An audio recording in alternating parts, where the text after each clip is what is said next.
of conversation. So like, I did booking, in New York in music in different fields, and I do booking You mean in booking, you're suggesting I book people on other people's shows? yeah, just be like a shotgun between people you speak to. So if it's T Jump, you mentioned Epstein at Harvard, and Mhm. or any name or the people you speak to, like, oh, I spoke to someone else who has a lot of expertise on that similar subject. But why Right. don't you try talking to them? And you're just like And getting that, yeah, I know what you mean. I in mean, yeshivish they use the Hebrew word like matchmaker shotgun, sure, like yeah. even for business deals, like shotgun business deals, but conversations, and it creates good karma Oh, for yeah, it's no something question. very It's easy to creative. do. It just takes a few seconds, and Yeah. shoot an email like, oh yeah, I'll send them a message. And that's been a large part of my success in streaming, is just connecting people, and leaves me with so to say, good karma. Oh, no, it's a great idea. I mean, and I appreciate the fact that you helped book me on with T Jump, and now he's come on my show, and I want to check in with him every so often. He's a good person to know. I was thinking just about him a bit afterwards, and I think he would make a very good Jew. He might seriously consider Judaism. I think he's suitable to it. Well, I mean, because God forbid, I mentioned that because he's atheist, and such a large percentage of Jews are atheists, or of atheists in America are Jews. Well, I mean, it's And just the idea of like the Talmudic process and the concern with the intricacies of law and of you know kind of what is and all of its nuance. I mean, he has a good mind for that, and he mentioned that he's dealing with major depression. I think that could help him. yeah, I mean, I would say very unlikely. I mean, especially in these days, Orthodox domination of conversion. That, like, no, I mean, he's an atheist. I would assume that he has very little interest in Well, spending hours every day doing a bunch of rituals that he would find meaningless and be dogmatic, where he would have to accept authority. In olden days, where he had kind of secular Jewish circles, and you would convert to join like a secular Jewish circle of friends, but there's really no benefit in converting, because the conversion's not recognized anyways, and you could be part of the, so to say, right, right. club I without just converting. So I could see him finding a good deal of happiness in being a Jew, but it occurs to me. I want to also mention that I might be getting Jordan Conradson from the Gateway Pundit on this program tonight. I haven't been able to confirm it, but we've been going back and forth. And if he can't come on tonight at 11, he will most likely come on with me next week. And I don't know. I don't know if you read the Gateway Pundit, but it's one of the best papers around, one of the only ones around that I'm is familiar, definitely. So I could be ready. We could be ready to finish up by like 10:55. If you want to right. be Well, let's just see ready what happens. ready for that, or if you don't think he's going to come on, we could We even can go talk longer. further. But I'll be ready. We could definitely. I'll be ready to Okay. sign off if. All right. And by the way, I'm streaming right now on YouTube, so I don't want to talk too much about what the Gateway Pundit does and does very well. Let's suffice to say, for YouTube, you can check it out for yourself. Go to the Gateway Pundit, and you can make up your own mind. It's excellent as an alternative news source. And in that same vein, let me just say that when toward the end of my interview with Tom Jump, one of his callers brought up the fact that I have a portrait of Donald Trump behind me, which I do. And did I think that Donald Trump is as a fascist? My answer was absolutely not. He's the very opposite of that. And I use as evidence the way he handled the pandemic was classically conservative. He allowed the states to conduct their own affairs in terms of responding to the crisis. And he helped with federal support when requested. There were a lot of left wingers like Mayor de Blasio in New York, and some of the commentators, and I think Cuomo, who was saying, "Oh, you have to call out the army, and you have to have martial law." There was a lot of talk about that, and I I mean, think generally, he didn't Trump, No. President Trump didn't support the increased use of That's the right. federal government, except for Black Lives Matter. He wanted to. I mean, that But was he one of didn't the even big do that. conflicts why they really wanted to push him out. He was ready to send in the National Guard He would, very but he quickly on really, that. he could have done that, but he didn't. Even then, when you had Black Lives Matter and Antifa basically looting Black businesses and burning Black neighborhoods and It was murdering. specifically they attacked. I mean, he had as He did, president, they attacked a federal building, burnt a police yeah, station I don't know if that was first in Seattle, but in Portland. where No, it's in Portland, Oregon. It was the Hatfield Federal Courthouse, which radical fascists, I would argue, tried to firebomb the place. They were throwing garbage at federal judges and federal employees coming in and out. They were spraying it. They were really, talk about an insurrection. I mean, they were trying to destroy the building. President Trump took very prudent but relatively limited action down there when the city of Portland wasn't doing too much.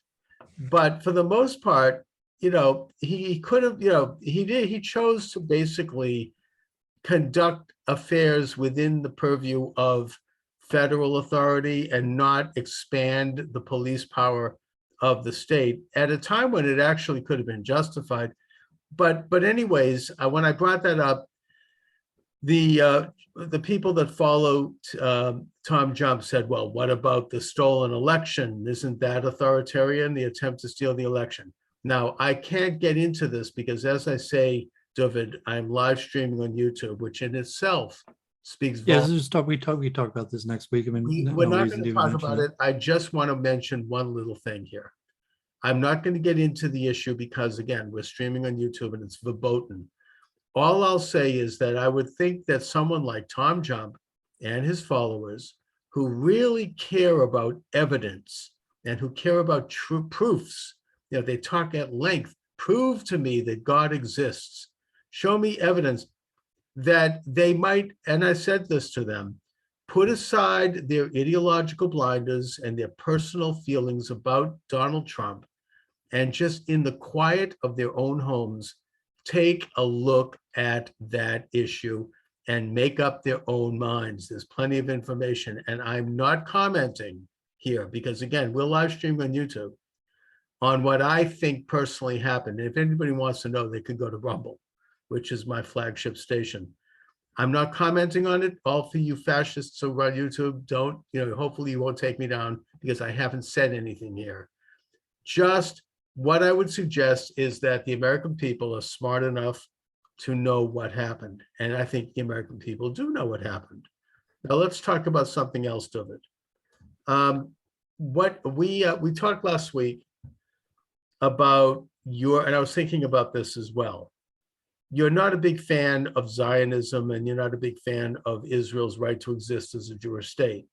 You said that it's because you feel that Israel has blood on its hands because they've fought wars and people were killed in those wars. And that therefore means that they shouldn't exist.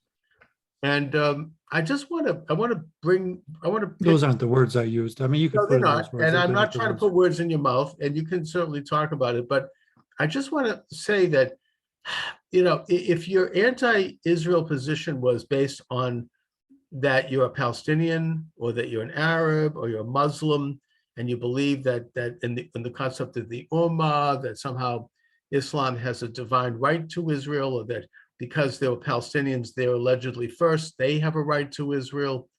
I would actually understand that argument and I would accept that, even though I don't agree with it. I think it's an argument that could be discussed. Or if your position was from the far right wing, like the Naturi Karta, which is Israel shouldn't exist because the Israelis, the Zionists, aren't pure enough, they're not religious enough, they're not holy enough, and that this, therefore they're not legitimate, and that there should therefore not be a state of Israel. I would understand that argument, even though, again, I don't agree with it. In fact, that one pisses me off even more. But putting that aside, I get it. But you don't seem to be adhering to either of those two schools of thought. I'm not making a political argument. I'm not an opponent of the state of Israel. I mean, relatively, I'm a big supporter of the state of Israel. I'm making more a theological point in line with mainstream orthodoxy that, but also from maybe liberal American view that the creation of Israel was a mistake and generally bad for the Jewish people. But I mean, doesn't mean And the because reason is I that they believe had to fight that a war. I'm an opponent of the state of Israel, but and then I'm also factually, um, kind of unapologetically analyzing the facts of what does it mean uh, as a diaspora Jew to have the state of Israel, and then also the factual facts on the ground. What is Israel? What's happening in Israel? And like I looked into it. Like God forbid the war crimes allegations against Naftali Bennett.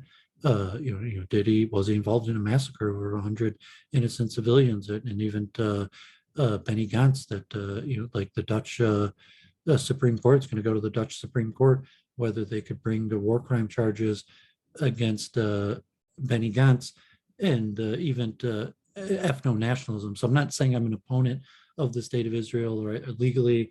I think Israel, God forbid, I'm not saying Israel doesn't have a right to exist, but I'm saying like as a Jew, I think it's bad for us to have an ethno-national state, and the creation of it was an ethno-national state. I'm not saying like a therefore, like I'm politically active in some way in opposition to Israel, but making a factual calculation of what Israel's actually done and what the implication is to American Jews. I mean, we could talk. I did some research this week on like the Iran deal, the fact that Israel is waging war and like anti-Semitism. To say that you could call like that Colleyville shooting with a hostage situation just because anti-Semitism, but like no, I mean realistically it's related to international foreign policy and war. The fact that we're Jews in our countries in a state of war, and even to say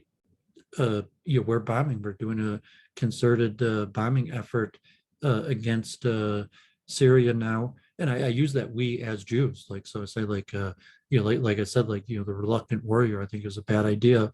But, like I'm doing my duty. I'm part of this war, even though I don't want to be.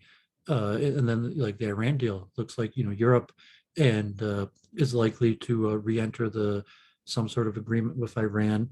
And Israel is strongly pushing against it. Israel is strongly trying to leverage the United States to oppose the Iran deal. And then it comes into the question of, where I would just give an analysis that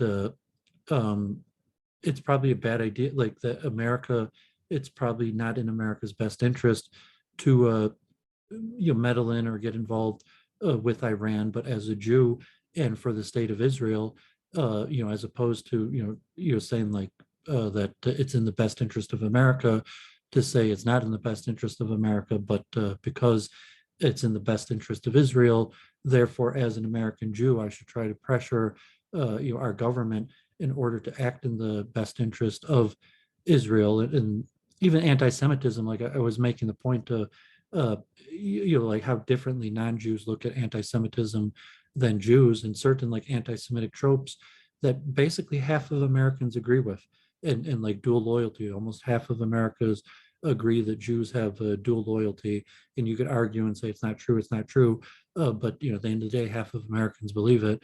And it comes down to an issue. It's like, well, yeah, I do have dual loyalty because I care about Israel. I want to pressure America to act in a global manner that's in the benefit of Israel. And then to go back and say, well, probably the creation of Israel was a mistake, and if we had some sort of confederacy or equal democratic nation that had equal citizenship for Arabs and Jews, and also the history that so I'm not saying anything new. There were plenty of prominent Jews from before Zionism to the founding of Israel till today. Like I mentioned, Einstein.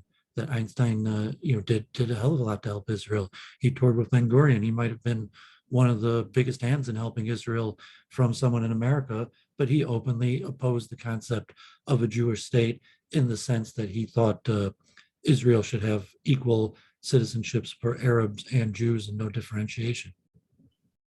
Well, first of all, David, most Americans believed that a lot of Americans believed that Jews had dual loyalty before Israel and during the Nazi Holocaust, which is It's why been pretty consistent. I'm saying speak polling of till it. You today can go from for 5 minutes 100 years and ago, I'm going to almost one speak. out of two David, I'm going non-Jews. to silence you unless you let me speak.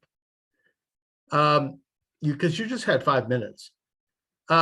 This had nothing to do with Israel, this particular view, that Americans, one of the reasons why anti-Semites in the State Department were able to prevent Jews from getting refugee status in not only the United States, but in the entire Western Hemisphere, was because of these anti-Semitic views. And this was before the State of Israel. So I don't think having the State of Israel affected that. It probably improved it, if anything. But your basic objection seems to be that you are uncomfortable as a Jew over the fact that Israel has had to fight a war of survival and that Israel has to face genocidal enemies who want to murder every Jewish man, woman, and child and Holocaust survivor who has the temerity to live freely in their own country. And that I don't think that you seem to object to the idea that Jews have a right to live there.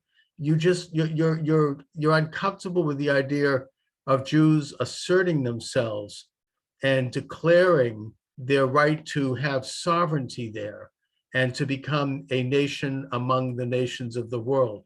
Now, Israel does pursue a foreign policy that can run at variance with the United States. I agree with you on that. I think Israel, for example, made a big mistake when they supported war against Saddam Hussein. I think we know that in retrospect. I thought so at the time, because obviously getting rid of Saddam Hussein has allowed the Iranians to now basically take over not only Iran, but Syria and the Gaza Strip. And now they've got tens of thousands of missiles facing into Israel. Whereas Saddam Hussein, as bad as he was, he presented a balance. And, and maybe Israel's making mistakes like that now. But Israel, the idea that it's not in the American interest, sure, I think that's a reasonable argument to make. I don't think it was in the American interest, and I said this last time, and I'm going to be brief about it now.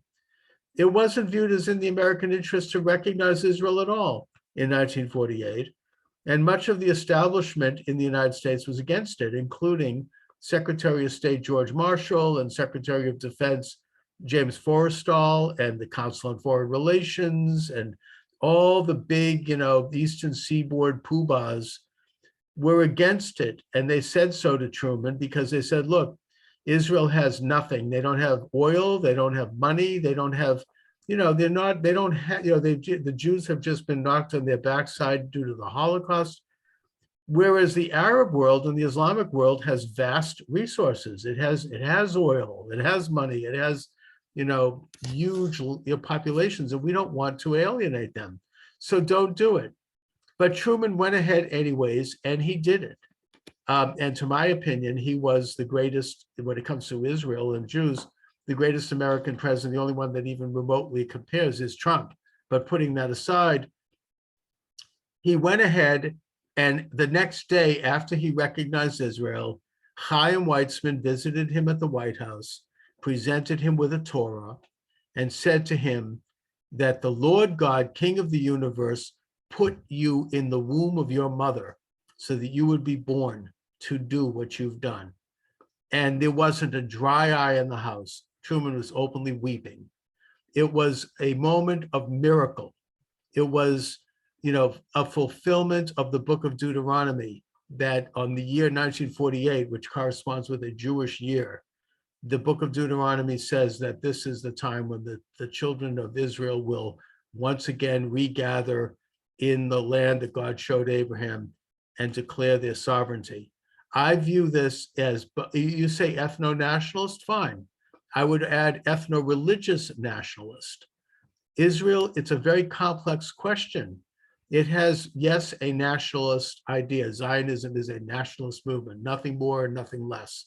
The nationalist aspirations of the Jewish people to have sovereignty in their own homeland where they can determine their own lives and determine their own future, just like any other sovereign nation. But there's also the religious side of it. there is the spiritual side of it that can't be denied, and that wasn't denied even by the most hardened atheistic Zionists understood this, including Ben-Gurion. So, your objection seems to be that you just don't like the fact that Israel has had to fight wars ever since. You say, oh, they have blood in their hands because of this. Look, I mean, the United States, you have blood on your hands as an American because we fought against the Nazi Germans, right? We killed innocent people in Germany. I'm sure that when General Eisenhower was planning the Normandy invasion and the men went ashore and on the beaches and then pushed through France, there were innocent people who were killed as a result of that. You live in the state of Michigan. Michigan is, you could say, occupied from Native Americans. Michigania means it's a word that it derives from Native peoples. And you could say, do they have blood in their hands? I mean, recently, it's just this little sidebar. I attended an event in Boston where it was the speaker who introduced the guest said, I want to acknowledge that we are on the land of the Wampanoags and the Massasoits, putting aside the fact that this particular building was not on those lands. It was actually built on the harbor. So it was on the ocean, it was like in pilings. I mean, and whether or not which tribe was at war, we don't know. There's a lot of history there. The point is that, technically he was right? Does an indigenous group of people have some kind of a divine right to control a country? Is there something immoral about another, people becoming sovereign in a country due to immigration? These are complex questions. I tend to think not, but you seem to want to apply that standard to the state of Israel only. What say you? Yeah, I mean, I don't think you're necessarily understanding what I'm saying, because I mean, but that's fine. I guess you're putting the way that you understand it. Say like, I mean, firstly, like Native Americans have full U.S. citizenship. All Native Americans, for over 100 full Israeli citizenship. I mean, why? Well, I mean, no, they don't. I mean, they have Israeli Arab. They have Israeli Arab, a differentiated citizenship, and I would say that like my complaints of so to say that I think Israel's largely unnecessary, that Israel. By the way, the Native Americans are pushed out of Michigan. How many Native Americans live in Michigan now? Are there any reservations? There were a few reservations, I think. Yeah, there's over 10, but I'm saying all of those. I mean, so not only they have sovereign nations within Michigan, they all have full U.S. citizenship also. I understand that, but at one point in history, they had all of Michigan. Now they have a couple of little reservations. But they have full U.S. citizenship, which is basically what I'm advocating for in Israel, that just giving Arabs full Israeli citizenship, and saying that the benefit to Israel of well, see, the Native Americans aren't digging terror tunnels into Detroit either. They're not flying missiles. I mean, they're not allied with our enemies. They're not calling North Korea and buying, gas bombs. There's a little difference there. I mean, Israel is at war with not with the average Palestinian Arab, but with elements of their leadership. So, in a way, I think questions of citizenship could be resolved. They should be resolved, but only after the war is over. Until they. Yeah, I mean, the war is not going to end. I mean, the war's been going on 70 years. The war is intensifying. Okay. And even, the state of Israel, just the recognition, Israel's a military state. All of our leaders are killers. Every single one of them has kills. Well, no, I mean, that's not the case. Almost none of our leaders in the U.S. are killers. I mean, they might have given orders, but saying, I don't know about that. I mean, I think that George H.W. Bush flew airplanes over Japan and he dropped bombs. Yeah, I mean, he's the last one. John F. Kennedy was in the Pacific Theater. I even think I was saying, and what's wrong with that? You have to go Eisenhower. back. You have to go back 30 years. Oh, all right. So you have to go back. I was saying in the current state. I was saying, okay, saying Benny Gantz has a war crime trial against him for the murder of 6 civilians. Naftali Bennett has war crime trials against him for the murder of 100 civilians. So like that's not the case of Trump Fine. you know, They Romney, weren't in the military. you know, I What mean, about our even generals? What about the President generals in Obama, the who US? signed his name off on a lot of those, you know, drone strikes. You know, God forbid, even if Biden signed his name by I saying think is in so. Israel, That's though, you right. know, like these people Obama killed signed the. his name to drone strikes, one of which killed, I think, You don't think it's a difference? Like I'm saying, like Charles, I've killed a lot of people. You know, saying like Bennett, I say think he's that killed there a lot was, of Arabs personally. David, You're saying there's no difference between that and saying it's a difference. no, there Israel's a is a military difference. The state. difference is that All of the Israel is leaders at war have with a kills. genocidal enemy, Yeah, and that I they are mean, I don't fighting need the against. explanation. I understand that by saying Well, you it's a asked me if there's a factual difference. element that Israel's a No one's trying military to wipe state. out the All of the American senior people. leadership have kills. Your Fine, they all explanation is were in the irrelevant. military. I don't deny this. They were all in the military, and they made tough decisions in a war where they are faced with a. Yeah, I'm not asking you to defend them. I'm not even saying that I'm not they're defending them. I'm indefensible. stating it I'm as a just saying that fact. Israel is a Israel military. is at war with a genocidal enemy that wants to wipe out and slaughter every Jewish man, woman, and child. And so, yes, they have military leaders who stand up and defend the life and the property of their people. And yeah, they might make a few mistakes along the way. I don't think that they're going out there and saying, oh, we're going to kill Arabs because they're Arab. There are mistakes made. Maybe there should be trials. Maybe they should be discovered. But what they're doing is a very difficult job. That is one that the American people really can't understand because we don't have that. You and So I factually, it's live going to in make us as Detroit and American Jews Boston. We don't targets of have war. a genocidal enemy that is trying to slaughter us. So Israel has Well, an we do army. now. I was saying, well, we do now because this is we have created a situation where That's American because of the Jews are Jews. now a military target.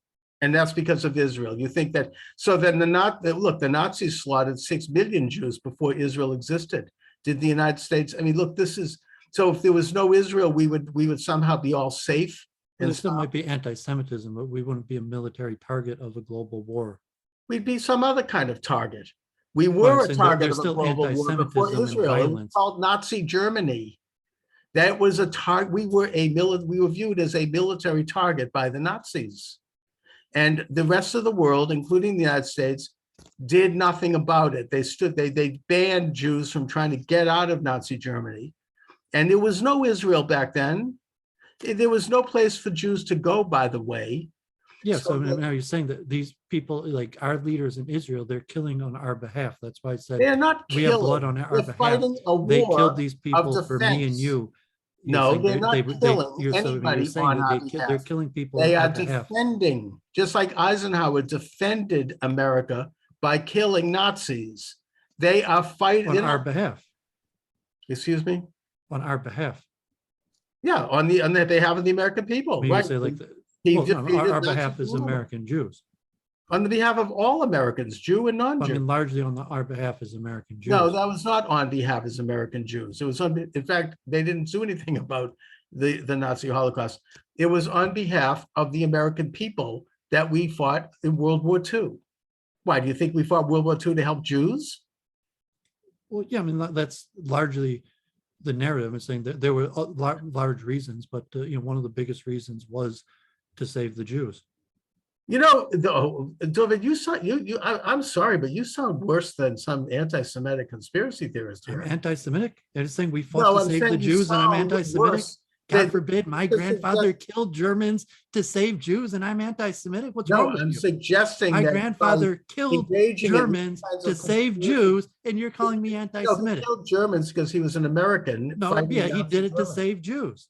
He did it to defeat the Nazis. To save Jews. No, not to save Jews. He did it to defeat Hitler. How do you know what he did it for? I'm telling you, he did it to save Well, Jews. then that's why he personally did it. But I don't think most American soldiers were out there. Well, it was part of So I'm going to many fight reasons. Hitler It so I was can multi reasons, but to save Jews was one of the high reasons up there.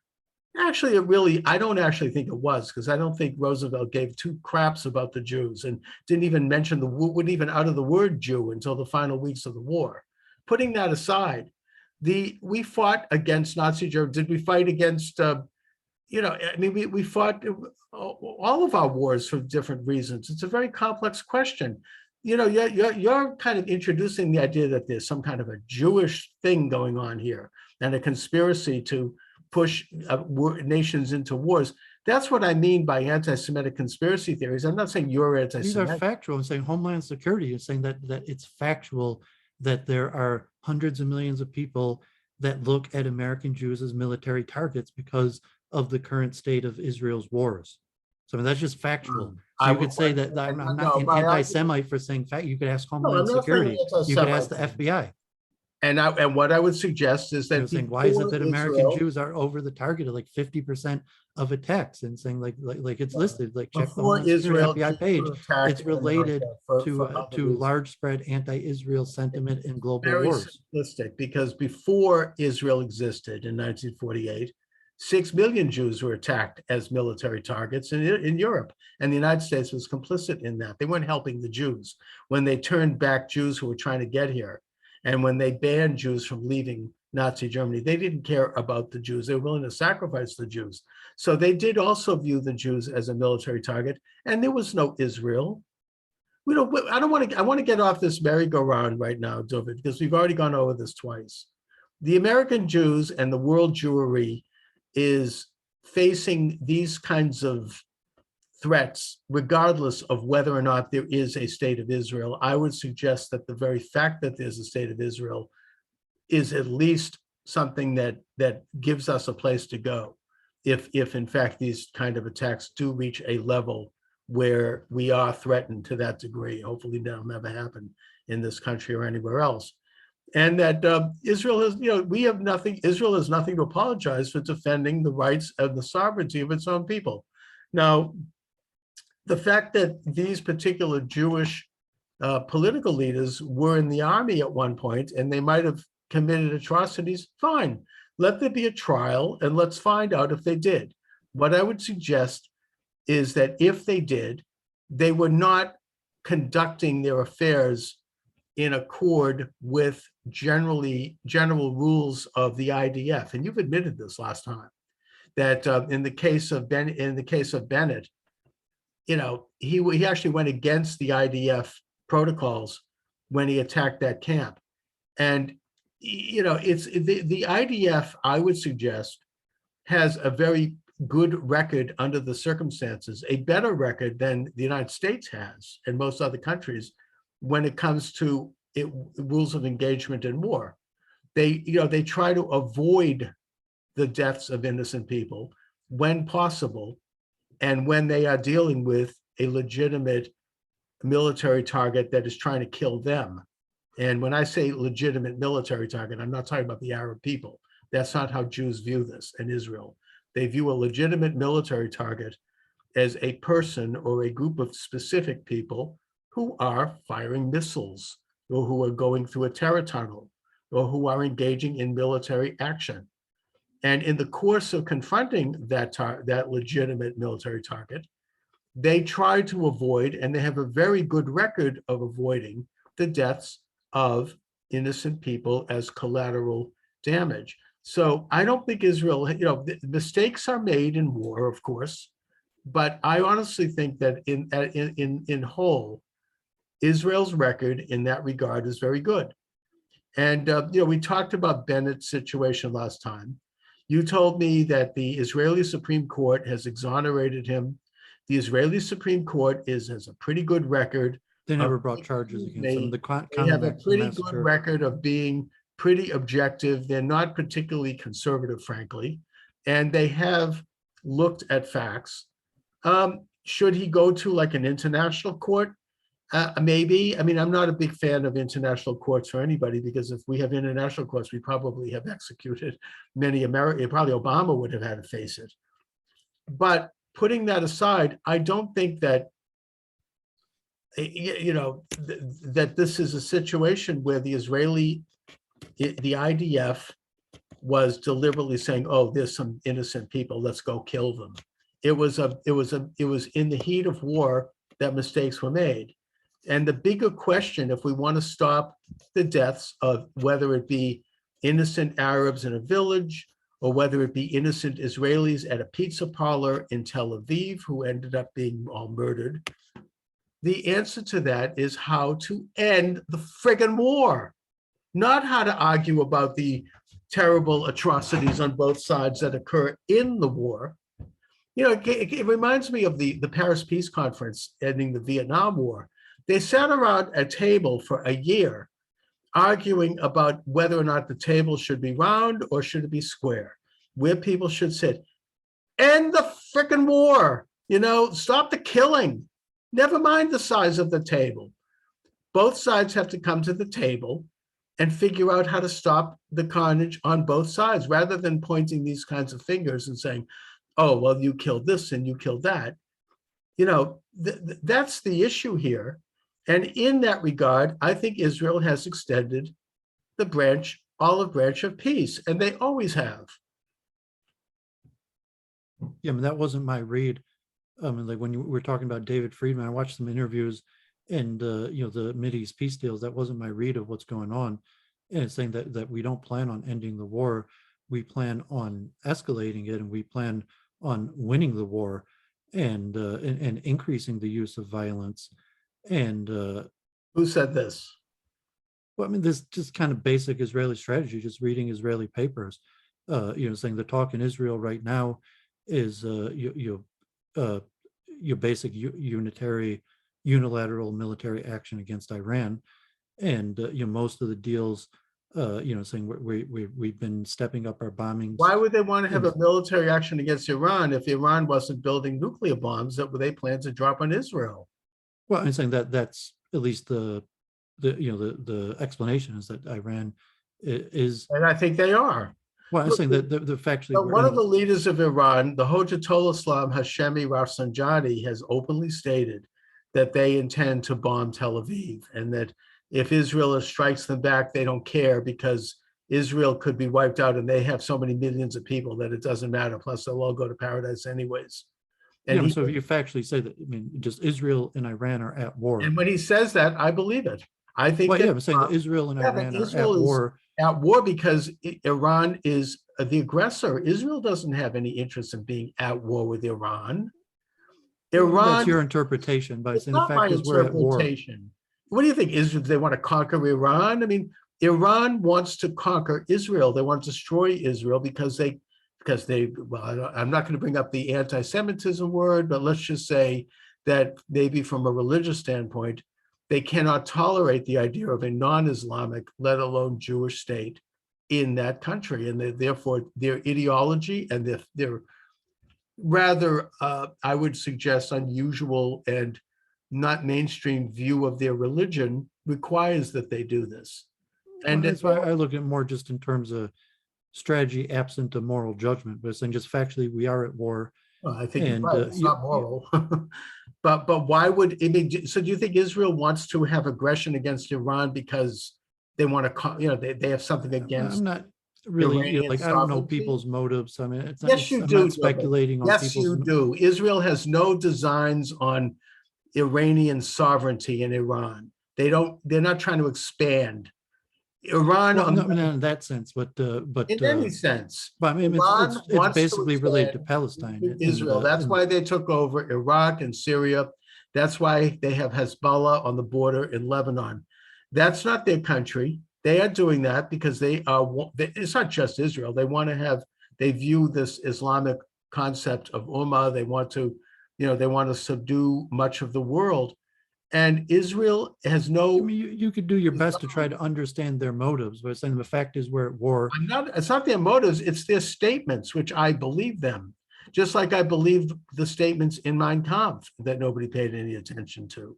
They have stated, their leadership has stated that they intend to do this, and I believe them. And they seem to be taking actions to indicate that that is exactly what they plan to do. Israel, on the other hand, has no designs on Iran. Israel would like nothing better than to have peace with Iran, or to at least have a cessation of war. They don't necessarily need to have Iran be their best friend, but they want to make sure that Iran is not building a nuclear bomb to drop in Tel Aviv. That is a legitimate concern for any sovereign nation. If the United States believed that Canada wanted to drop a nuclear bomb on Boston, we would have to take action to stop that. Israel has extensive evidence, and it's very public, that this is exactly what Iran is doing, and it's what not only what they've said they're doing, but it is what they are doing. They're building nuclear facilities and nuclear bombs. Do you deny that?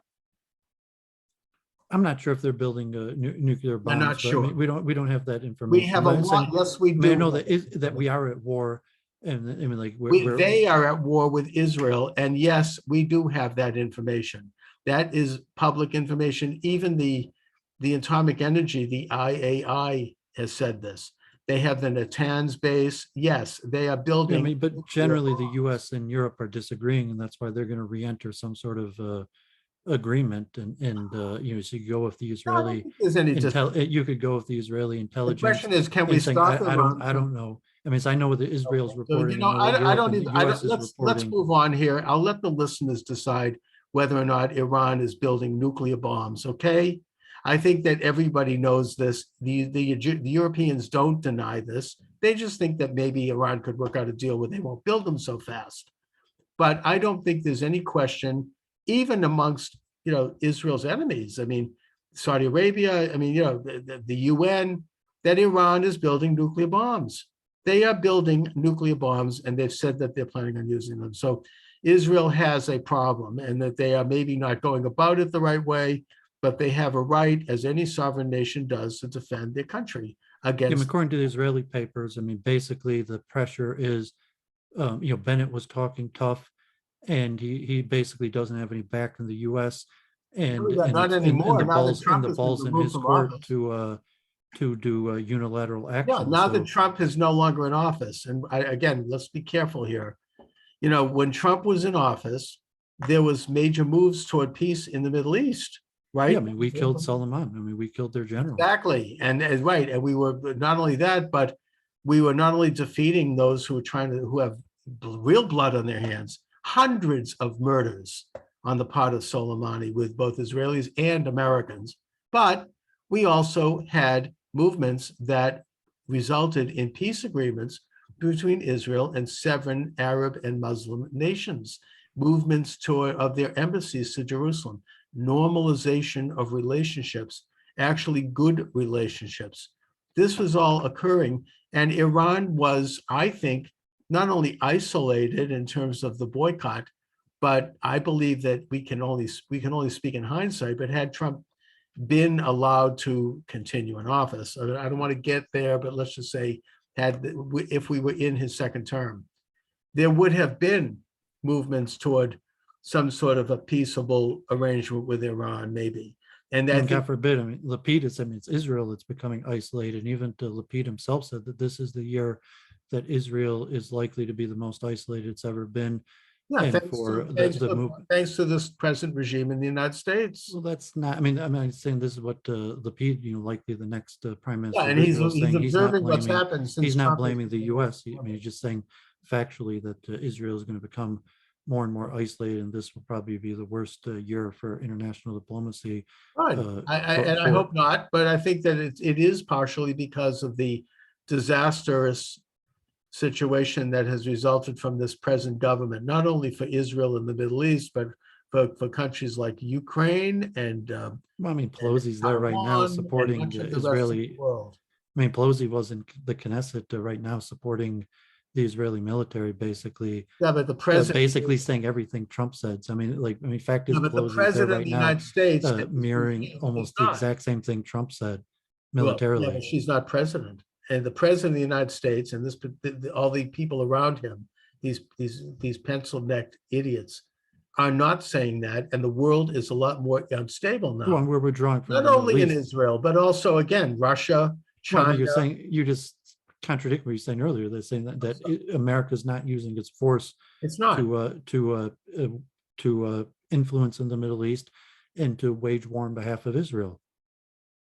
So I mean, you're going to convince that it's in the Look, best interest no, of America. But I mean, well, first of all, Biden, and he was just saying, pulling what- out, we don't have enough power what or it is leverage. We the can't United influence States there.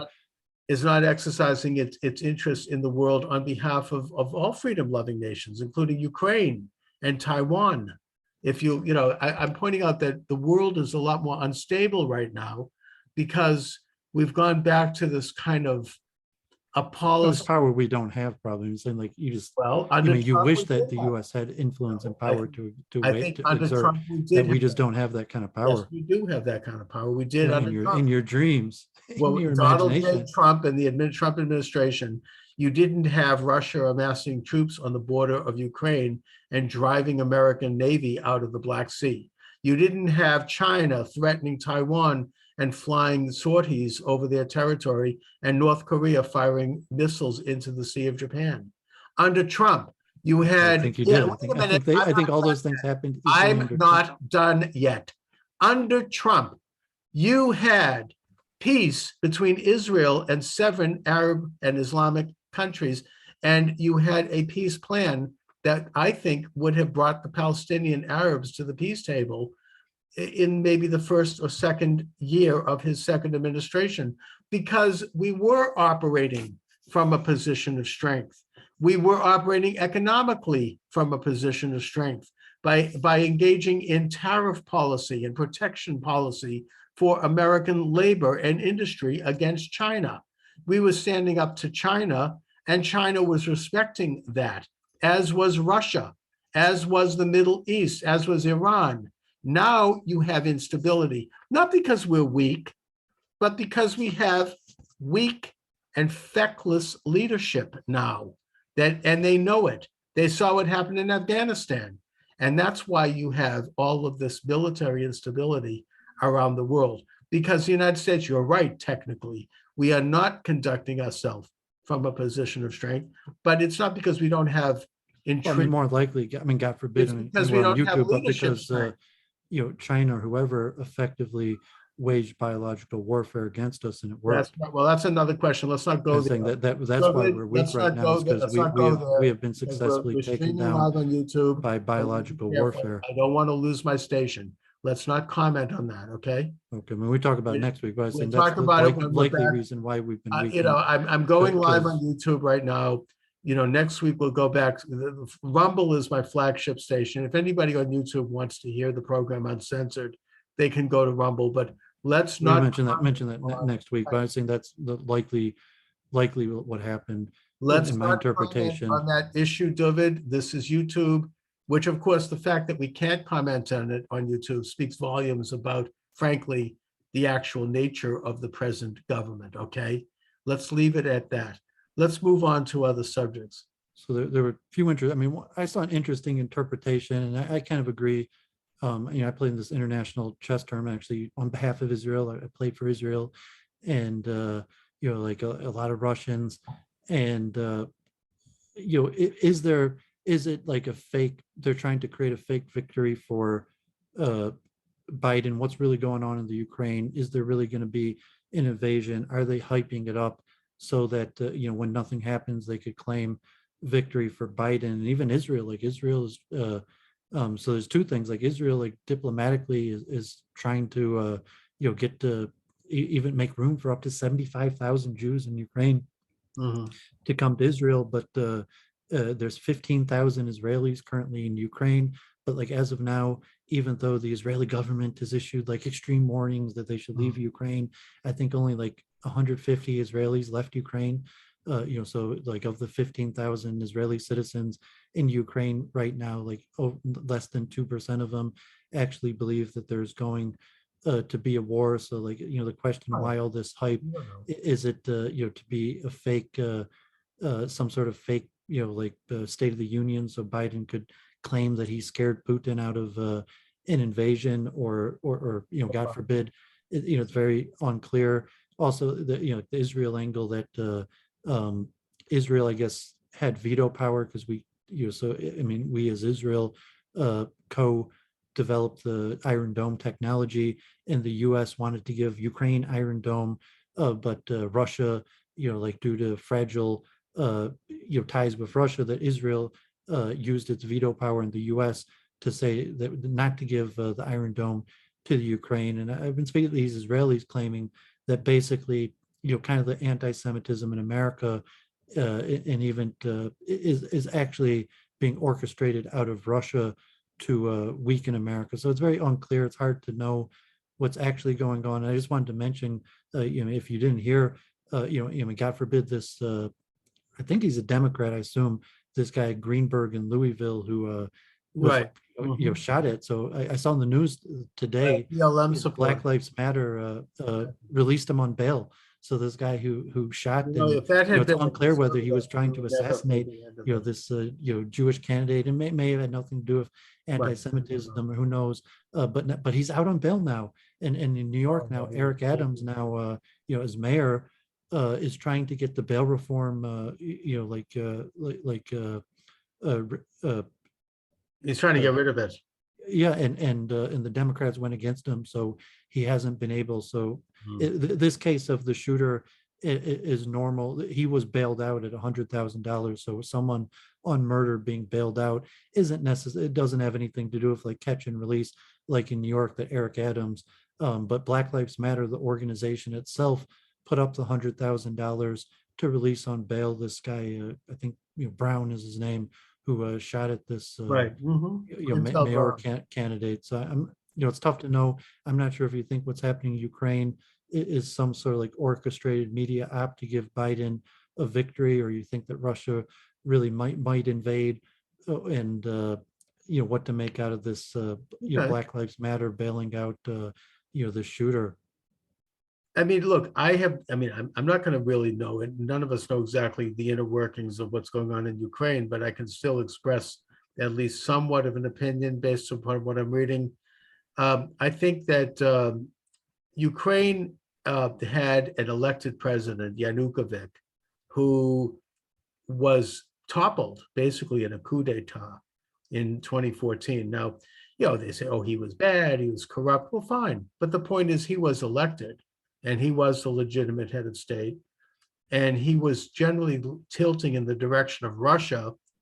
And he was toppled by a government that was supported by NATO and by the European Union, because NATO and the European Union want to get Ukraine to join their organization. And I think that is overly aggressive on their part. It's Ukraine is right in the heart of Russia. To have them NATO go in there, they're not a member of NATO now, and they're not a member of the European Union now. But if they were, then the United States and Western Europe, which doesn't want to get involved, would have to go to war against Russia, which would be insane. I think that Russia does have some claim to at least somewhat of a sphere of influence there. This is a relationship that goes back many, many centuries. It actually goes back to the Kievan Rus, and that Russia probably, in response to the coup d'etat, they went in and they took over Crimea, which is predominantly a Russian populated area, and which is of strategic importance to Russia. They had an election there in which 98% of people voted to become a part of Russia. And now maybe that election was fixed. A lot of elections might be fixed. And so I'm not, I don't want to say I don't know that, but I think that Russia's ambitions in Ukraine right now are not to conquer Ukraine, because Ukraine has a strong nationalism. They're not going to be conquered. I mean, they're not going to sit back and let Russia occupy Ukraine. But I think Russia. Why the Biden administration and the U.S. media going all out to push Russia's about to invade, besides for Biden standing up to Putin, and the only reason Russia's not invading is because Biden stood him down, unlike Trump, who was completely ineffectual. Taking his call. And no, Trump was not completely ineffectual. He actually gave military aid to Ukraine, including missiles, and he put the U.S. Navy in the Black Sea. Since Biden, they've been driven out of the Black Sea. But the point is, I think Russia wants to have negotiations that will basically allow them to take a few slices of the eastern border, the Donbass region, which is predominantly Russian. I'm not here to support that. I'm simply noting that I don't think that I think that's what Russia's ambitions are. And they want to make sure that Ukraine does not join NATO, which I think is actually a reasonable position for them to take. I don't think it's a good idea for NATO, for the United States. I don't even think we should have NATO at this point. And I don't think that Ukraine belongs in the European Union. The European Union is falling apart. Ukraine is better off maintaining its independence, or perhaps informally being a part of a Russian economic union along with Belarus and maybe some of the Central Asian countries. And that we don't have any interest in defending the border of Ukraine. We should be defending our own southern border in this country. And that's something that's been pointed out, by the way, not only by Putin, but by Western European leaders. And I don't think that it makes Biden look anything. He's not standing up. The German chancellor wouldn't even take his call when this I whole mean, the media portrayal is clear that that's how they're looking to Oh, portray yeah, it. you're right. They're going to try to say that. I don't think it's going to go anywhere. I don't think most American people are stupid enough to buy it. It's his popularity is below 30%. There's no sense of legitimacy. I want to be careful here, but the rest of the world does not look on this regime as legitimate because of various things that happened on November 3rd of 2020, including millions of unsolicited and ballots that didn't have return addresses. Let's just leave it at that. Let's be careful here. I'm not saying anything. Your thought on Black Jewish relations? All of the commissars at YouTube, I'm just simply saying that there are questions about whether or not this government is viewed very respectfully in other countries of the world. And if they're trying to claim that they're being tough with Ukraine, fine. I don't think that anyone's going to buy it. Yeah. Well, I mean, next week we'll see what, I mean, if we're not on YouTube, maybe we'll talk more about it. But I mean, what are your thoughts on the Black Jewish relations, Black Lives Matter bailing out this man who I think it's looked terrible. like he tried to assassinate a Jewish mayoral candidate. Tried to assassinate a mayoral candidate. We don't know if it's that he's Jewish has anything to do with it. I don't know if that's. I would say obviously that if this had been, I mean, my first thought when I heard this is like, oh boy, is this a Trump supporter? Is he, is he going to be called a white supremacist, an insurrectionist? Well, he's Black Lives Matter, and Black Lives Matter bailed him out. They But paid if he had been any of him out. those things, David, I think you'd agree with me. We would never have heard the end of it, and it would have been, more people would have been now accused of being domestic terrorists. Already, the U.S. Department of Justice is accusing Trump supporters of being domestic terrorists because they question the election and they question his mayoral bid's probably over the fact that he's upset that they allowed this guy to be released on bail. I mean, so God forbid Black Lives Matter bailed him out, and now this guy's the bad guy because he's upset that they let him out on bail. Liberal Democrat, we might note. And I mean, what kind of liberal Democrats upset that the guy who tried to shoot him is out on so bail? then the liberals are in favor of letting. I'm just saying the media coverage that it hasn't been given much media coverage.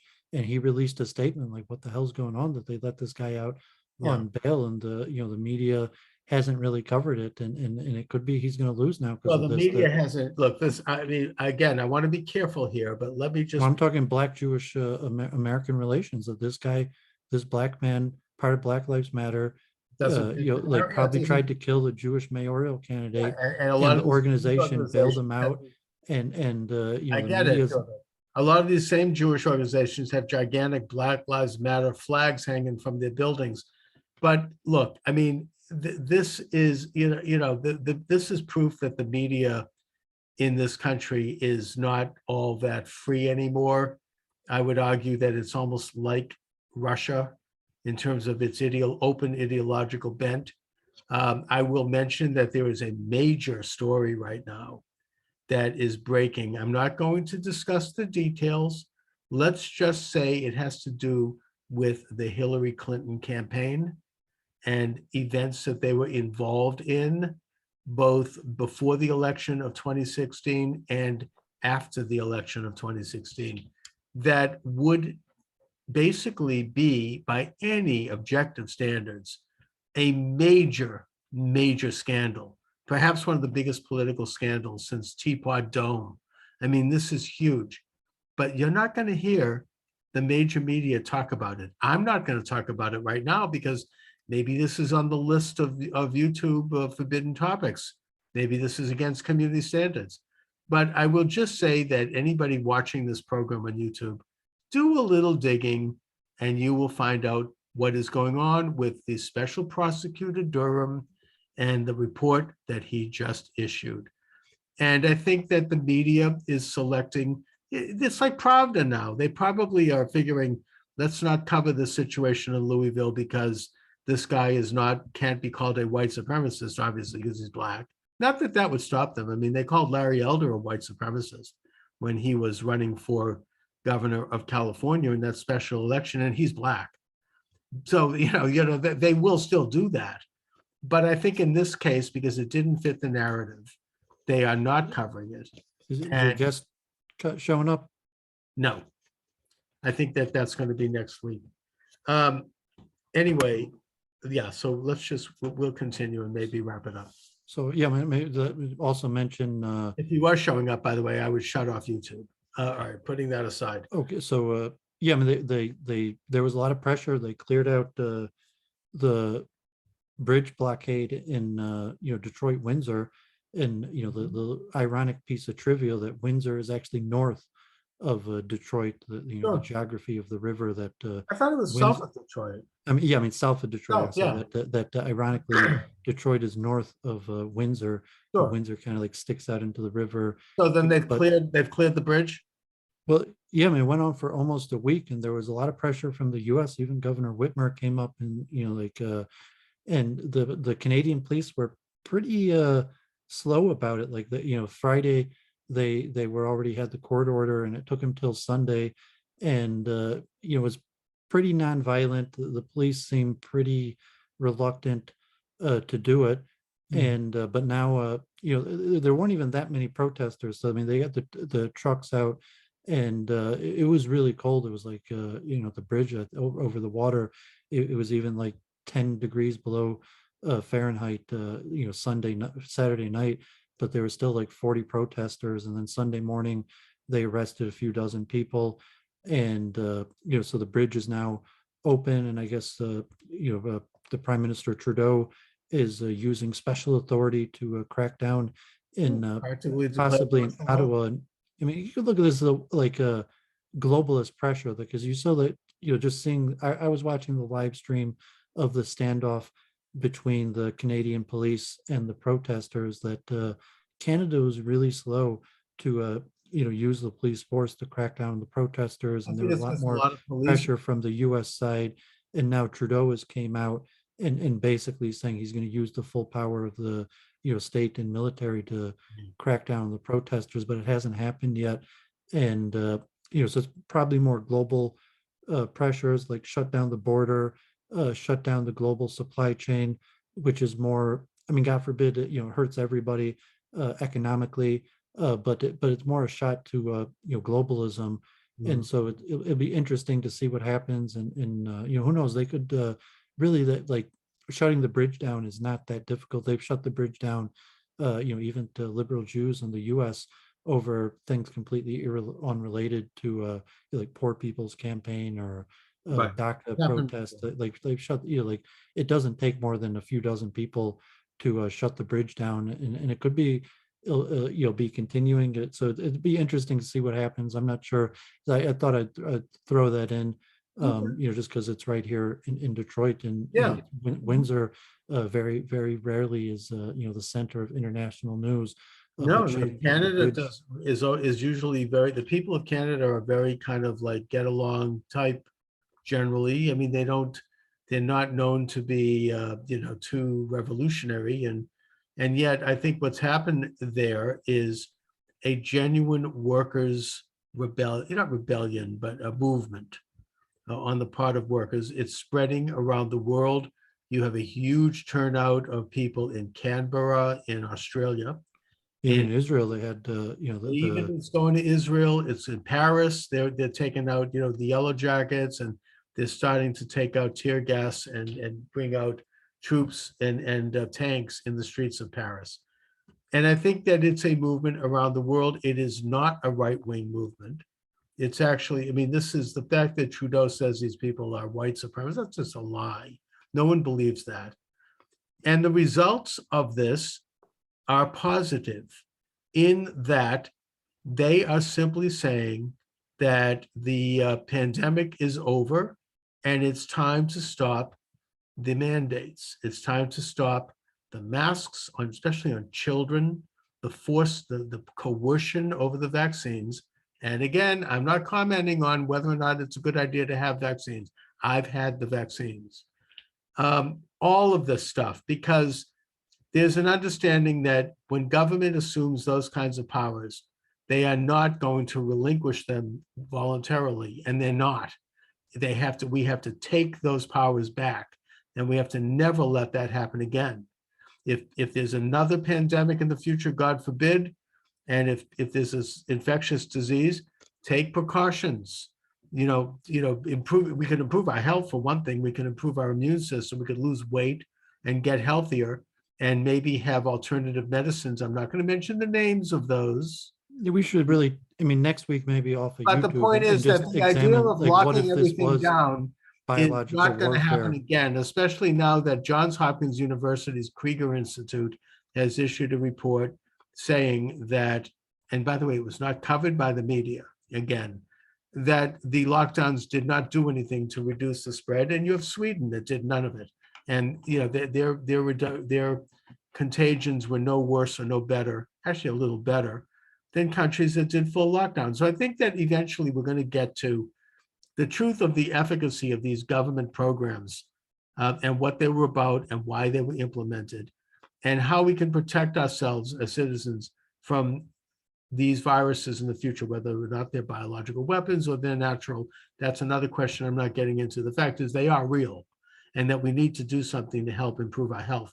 But I think that if it wasn't for the Canadian truckers, we would never get rid of these things. We would have these things perpetually.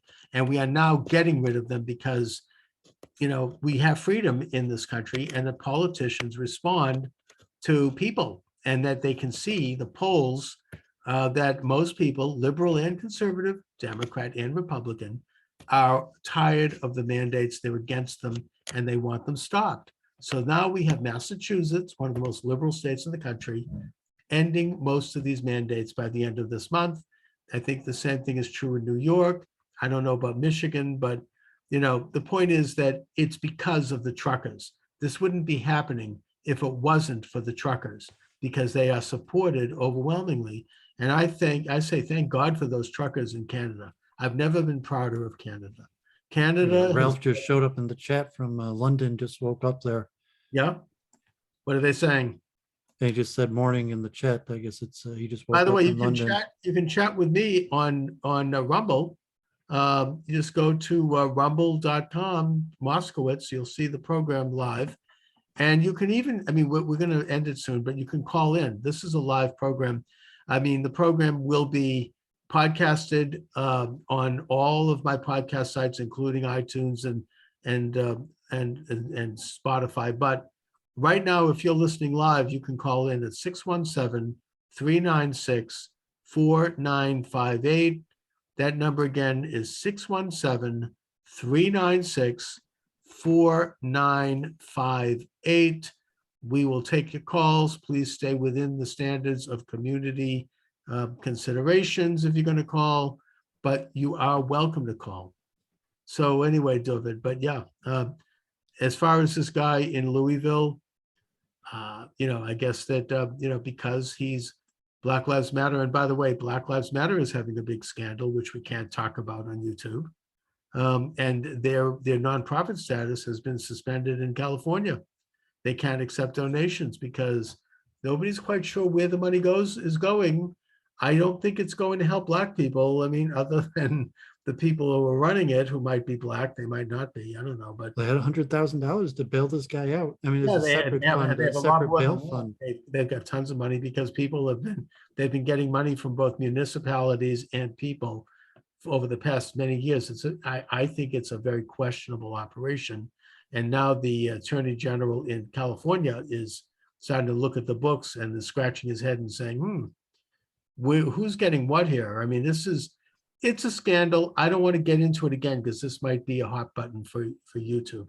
What is it? I'm saying it's asymmetric politics or warfare. If you consider like God forbid the truckers or something like that, where they can't fundraise versus Black Lives Matter, where they have a fund and even could bail out people who could have been guilty of attempted murder. But think of the trucker protest. If they had a bail fund or something like that, it would definitely, so they're using I mean, it's not necessarily the government, it's more big tech that has this liberal bias that for whatever reason, but yeah, I mean, it's almost All hard right, to imagine. David, I'm going to shut down YouTube right now. So just so that for YouTube, I want to let you know that Do you just you want to end it, or you think you might get no, some no, well, callers? let's stay on for a few more minutes, but I'm shutting down YouTube. You can check out the program on Rumble, but I'm shutting YouTube. Okay, YouTube is now off. So, David, we can wrap it up, or we can maybe see if there's anyone who would like to call. Now that YouTube has been suspended from the show briefly, Yeah, we you might have been better off even not put it on YouTube. I know I probably am. Well, I don't know. I mean, I flirt with the idea of YouTube because I am hearing some things on YouTube that actually are pretty uncensored. Maybe they're trying to reform. I don't know. 617-396-4958. 617-396-4958. Or you can send a chat or both on David's station and on mine here at Rumble. We are now free, a little bit freer to discuss issues. Now that we're free to discuss issues, I don't know if you've seen this article by Robert Spencer on Front Page Magazine. He's talking about something that has been rumored for many, many years, and that is that Justin Trudeau, the Prime Minister of Canada, is the illegitimate son of Fidel Castro. I mean, God forbid, I have no idea to verify that or even look You can into it. look up pictures of the two of them next to each other. I mean, the resemblance is uncanny, and we know that his mother, Margaret Trudeau, was kind of a free. Let's just say she was a free spirit.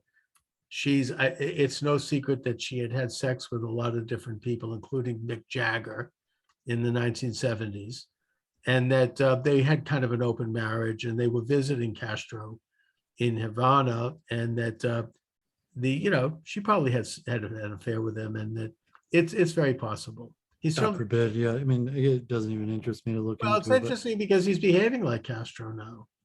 I mean, with these authoritarian dictates. I mean, this is the first time in Canadian history that they've suspended civil rights.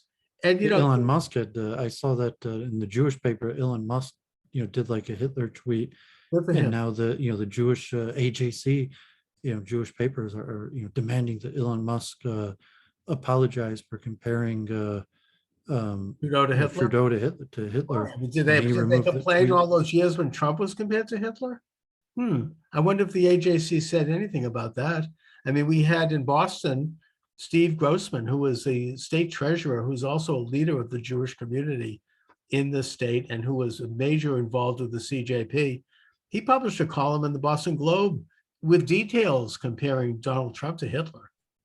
I Yeah, I don't mean, know. God forbid it. I mean, the hypocrisy is Saying, not let's see the surprising. hypocrisy there. I mean, that's a good one, right? All of a sudden now, I mean, and I think when they were comparing Trudeau to Hitler, they're not saying, I don't think Elon Musk is saying he's an anti-Semite. He's not saying he wants to have death camps. He's not saying he supports the Holocaust. He's comparing Trudeau to the policies of National Socialism, which, by the way, before World War II were pretty popular with the left, right? I mean, they were pro-Hitler. They were openly supportive of Hitler during the Hitler-Stalin Pact. So, this is more, it's not an issue of anti-Semitism. It's a political question. How authoritarian is Trudeau? Now, Trudeau could have met with the truckers in the beginning instead of hiding. He could have maybe discussed their grievances, which, by the way, he did during protests with Black Lives Matter. So it's not like he wouldn't talk to protesters. But instead, he chose not only to not meet them, but to attack them with lies. They're white supremacists. That's ridiculous. Most of these people are not white, frankly. Most of the truckers in Canada are Asians and are Indians. They're, I mean, it's absurd. And it's a mix of, it's just not that. I mean, there's liberals and conservatives who are out there with the truckers. It's not like even a particularly conservative thing. Well, in related streaming news, that there was this new documentary, Louis Theroux, if you heard of him, I guess the major BBC documentarian, been doing for years. He made probably most popular documentary on the Westboro Baptist Church. He interviewed American streamers, including Baked Alaska and Nick Fuentes, who were at the January 6th. Mhm. And you know, say it was somewhat like a hit piece on you know, trying to tar them as white supremacists and Nazis. I'd say they're kind of alt-right Right. you know, streamers, and I guess Well, I think that uh, some of those guys, I think Nick Fuentes is a white supremacist, actually. I mean, I don't know. well, I, he's what you call the alt-right. I mean, I'm saying he's half Hispanic. mm. He's you know, he's got a mixed race coalition, kind of like the But he's into Boogaloos or the Proud Boys. white You know, nationalism. I mean, he's you know, alt-right in saying that All he's right or all right. But the point is, I do think he is into white nationalism. Maybe we should have him on the show. Now that we're just on Rumble, we could talk to him. yeah. I don't have the contact or if but I have I don't know if I have the, I'll come out of it with a toothache and I don't want to have that, but well, because he you know, God forbid, makes Holocaust jokes and yeah, I don't, I'm not, anti-Semitism, and he's not. I mean, I'm saying like the shades of white nationalism. Say like, no, I mean, he's kind of like Proud Boys white nationalism.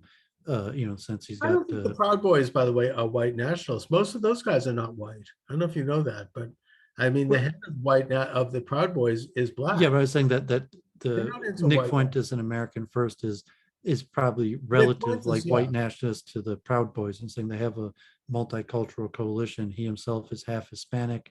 You know, he's got Well, yeah, but I blacks do and think he's into some white national stuff that's well, yeah, anti-immigration, keeping the white majority character right, of America. anti-non-white immigration. I mean, it's sort of, I think anti-immigration period.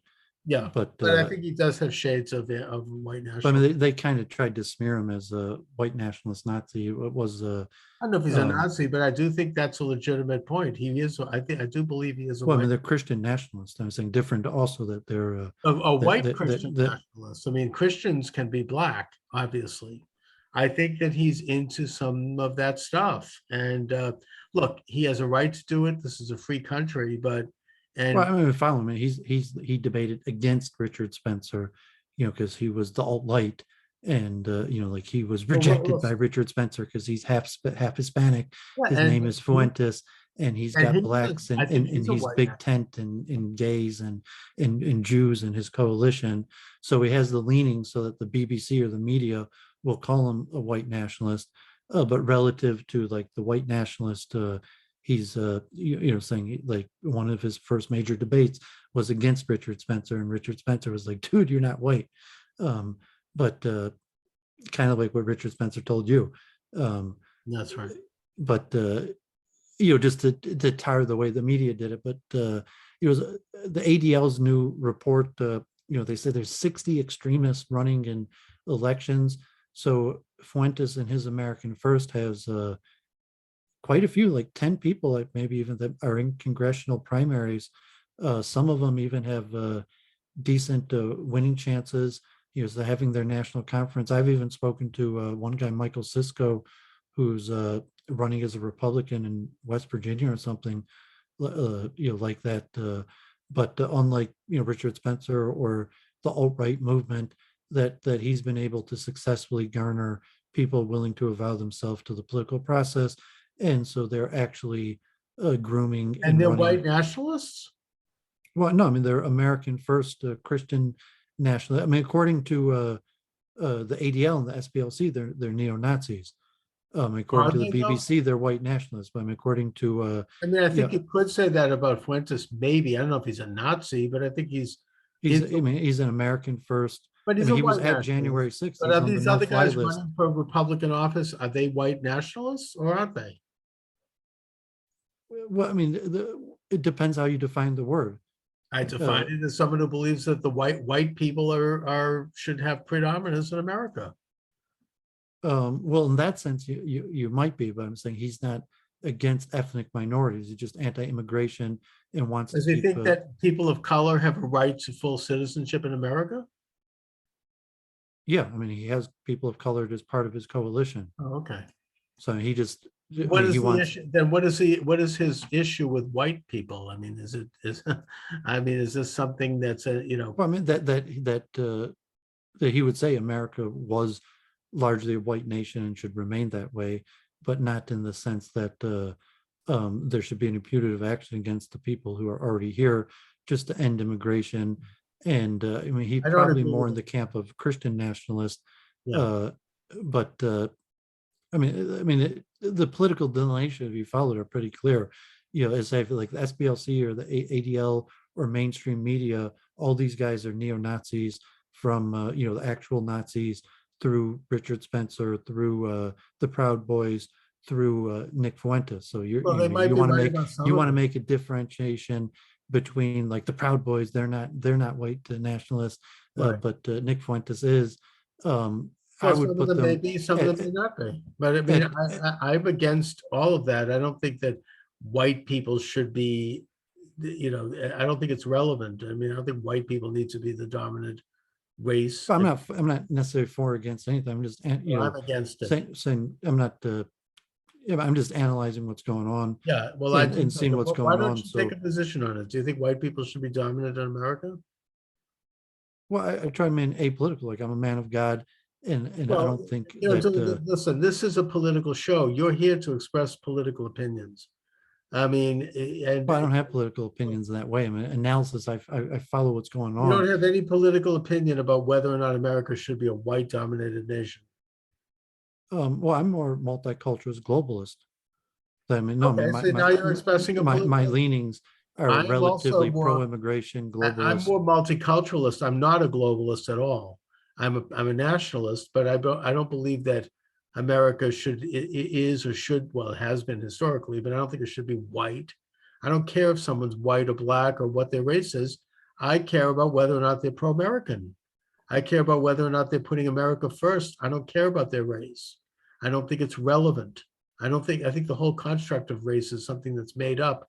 And I'm against kind of race identity politics, whether it be on the right from people like Nick Fuentes, or whether it be on the left for people who created critical race theory.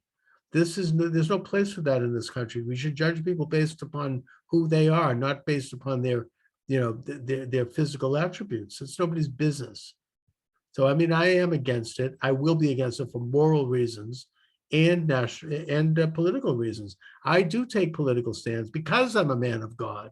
I'll take a political stand on this because God said in the book of Genesis that he created men and women in his image. He didn't talk about black or white. So yeah, that is a position of God. So, that's consistent with that. And that, I don't know where you get off saying, oh, I'm a man of God, I won't take a political position. Well, I it mean, used to be the law. I mean, it used to be I mean if you were actually a pulpit or a religious organization, you are weren't you a allowed to take. religious organization? Well, I'm not officially part of one, but like I did No, study in yeshiva at periods of time. I'd wish to be a rabbi. And I see that no, I'm more effectual, largely remaining apolitical. It allows me well, to you can be you political, but if you're a rabbi in a pulpit, all right, maybe you don't want to get too partisan, I suppose. But you still can take political positions because if they're consistent with your religious. issues occasionally. I mean, I take issues, but even to analyze and the same be more effectual uh, on issues or in ideas or even analysis Call it of what you want. personality The issue is by remaining apolitical. So I'm a well, pretty political is just public. Political comes from the word publicis. It's public. You're basically extending your ideas outside of yourself and introducing them to the public, to society, as a way to perhaps have some influence. That's what you're doing. That's what you're here to do in this show. I mean, you don't have to do it, but you are here. well, analyze without So making in that sense, you are. moral judgment. So Well, here's morality is part of politics. We all have that. I mean, the nation has. yeah, I agree, but saying that generally that's not what I'm here to do is share my moral judgments on things So then that why are you here? why analyze issues. I think that things are important And to your understand what's going on. isn't your Uh, analysis of issues based upon your understanding of morality and what's good and bad? I mean, I'd say that's individual, that people individually decide Yeah, but haven't you morality decided and as an me individual? giving my opinion on the morality of the issue Well, is David, when you give your opinion, isn't that opinion based upon your understanding of what is and isn't moral? I mean, you just went through a whole discourse about how Israel's immoral for fighting I wars, didn't say Israel's immoral. I said that I thought it was killing people. They got blood on their hands. I don't want to go back to that. I'm just saying well, that, I didn't make a moral judgment on it. oh, that's not a moral judgment. Blood on the hands?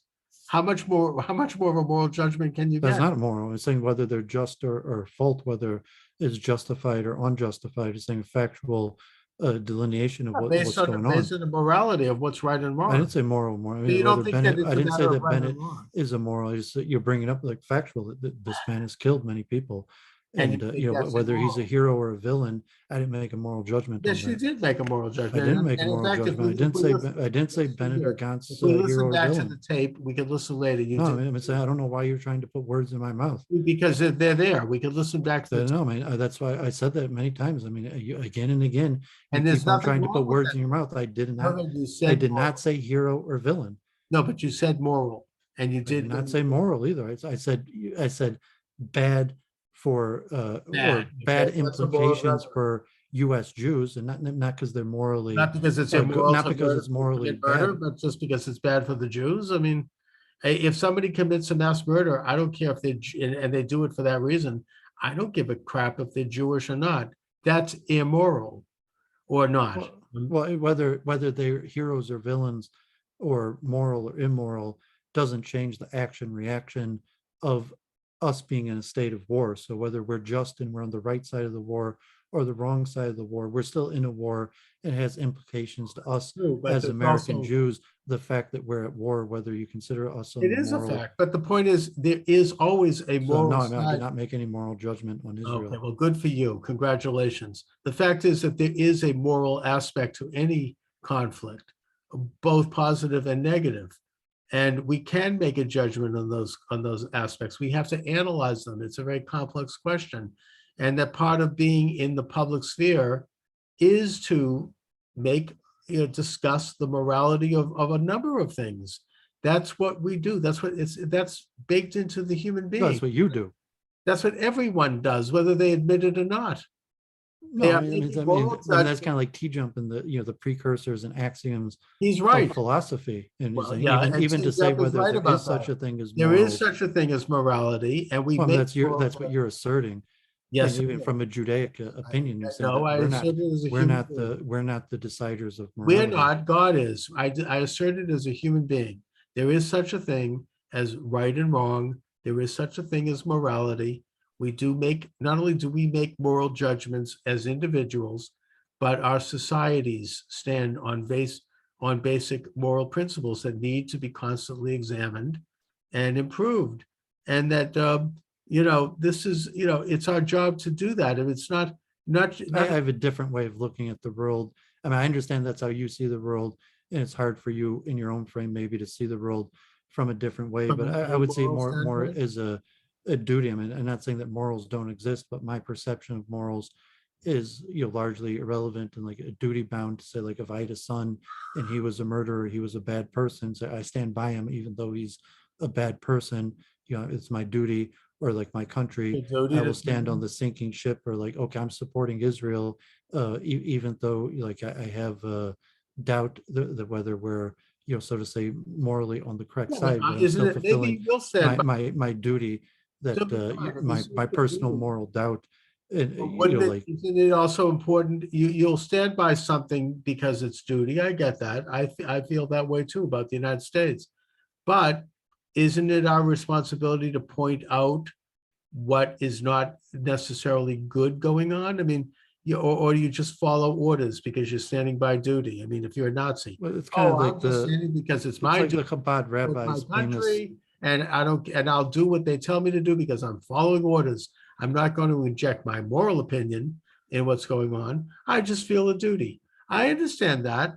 Well, I believe in All have God. I'm saying God is the judge. Our opinion, so to say, if there's a crime and it's committed, and there's crime and punishment it's absent of morality. How the person is judged, whether they're a good or bad person, isn't the realm of man's decidement. So if someone commits a crime, Yes, it is.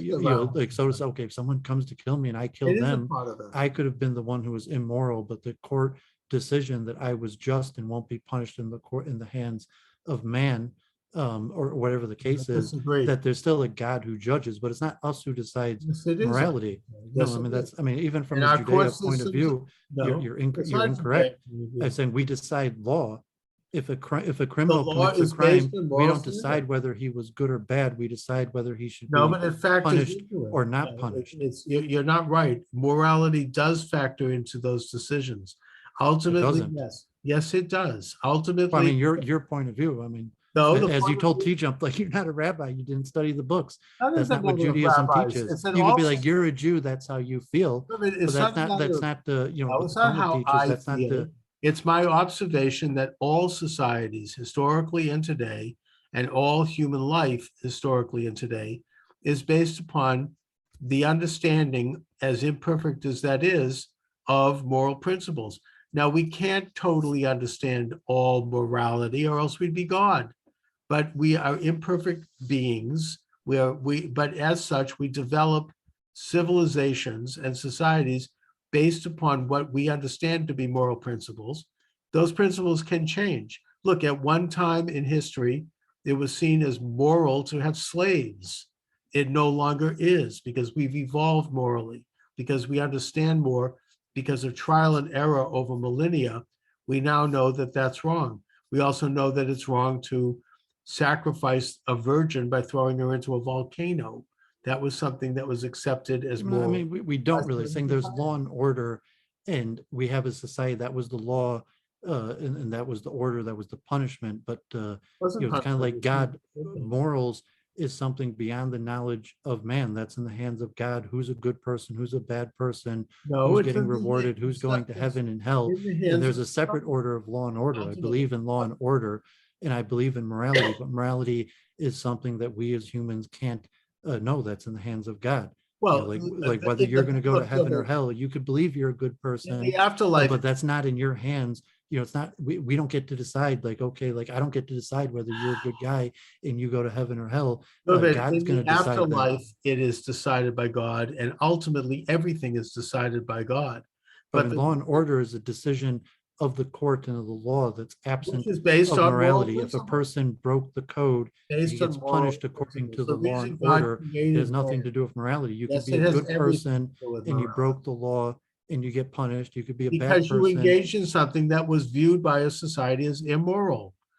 Because when God I mean, created, that's your interpretation. I mean, so we go in it's the circles, but I'm saying society's that's not interpretation. how that's not how I Our see things. society interprets murder as immoral. That's not me deciding that. No, our Our society system interprets of murder as a government and crime. our system of justice is based upon decisions and understandings that are what Jefferson would call self-evident, but they go back to human trial and error. It's nothing to do with what I think of it. It doesn't What is matter it what saying? you think of it, Interpret murder as a crime, whether it's moral because or it's immoral is immoral. irrelevant. Saying it's No, a it doesn't- crime, it will It's be everything punished, totally and the relevant. person could be good or bad, moral or immoral. It's irrelevant to It's totally whether it's a crime relevant. or not. And that the job of the jury is to try to sift through whether or not it was moral. It's not, the murder itself may not be more, I mean, it's No, not immoral. I completely disagree legally. I mean, no, I mean, the jury is not to Legally, decide who's a good guy or bad yes, guy, who's they moral or are. immoral. The Yeah, like jury for is to example, if decide, a jury did the person decides, commit the crime according to the no, letter? they don't And what, if he decide was a just, good person and he broke the law, he should be punished.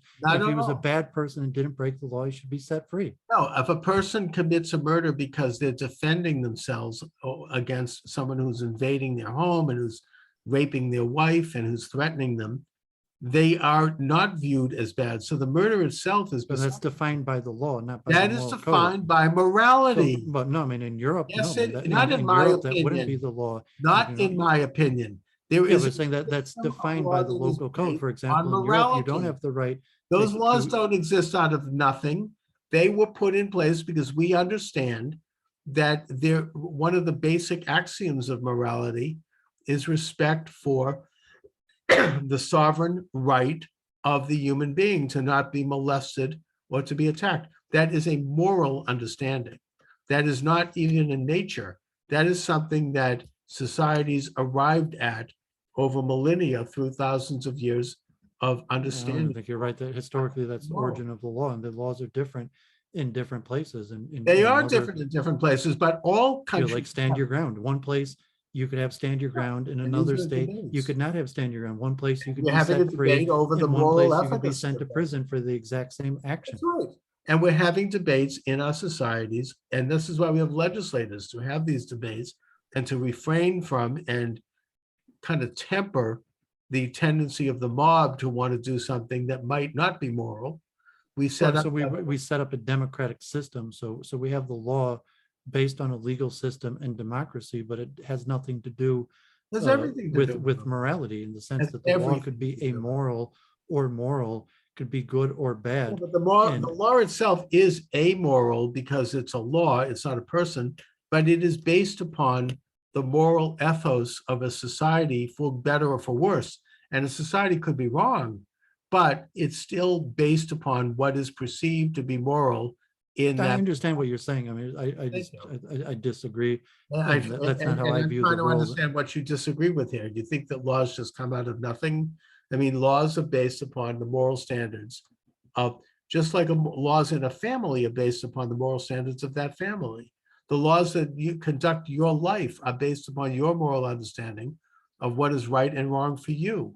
And that everything it has a moral side to it and a You could spiritual argue that, but I mean, laws are based on having argument. a It seems coherent society of rules and order that that come from isn't morality. necessarily based on morality. They And are saying based. morality is like basically an esoteric thing that can't really be known. Like, saying what happens to But us we after know there are death. certain things Is a in person good or morality bad? And you have that can't be rules. known. Laws are like rules that are that you don't have to say they're arbitrary. There's logic behind them. There's process, but whether they're moral or not is, we don't Well, have laws with. I suppose that not every single law is based on morality. Fine.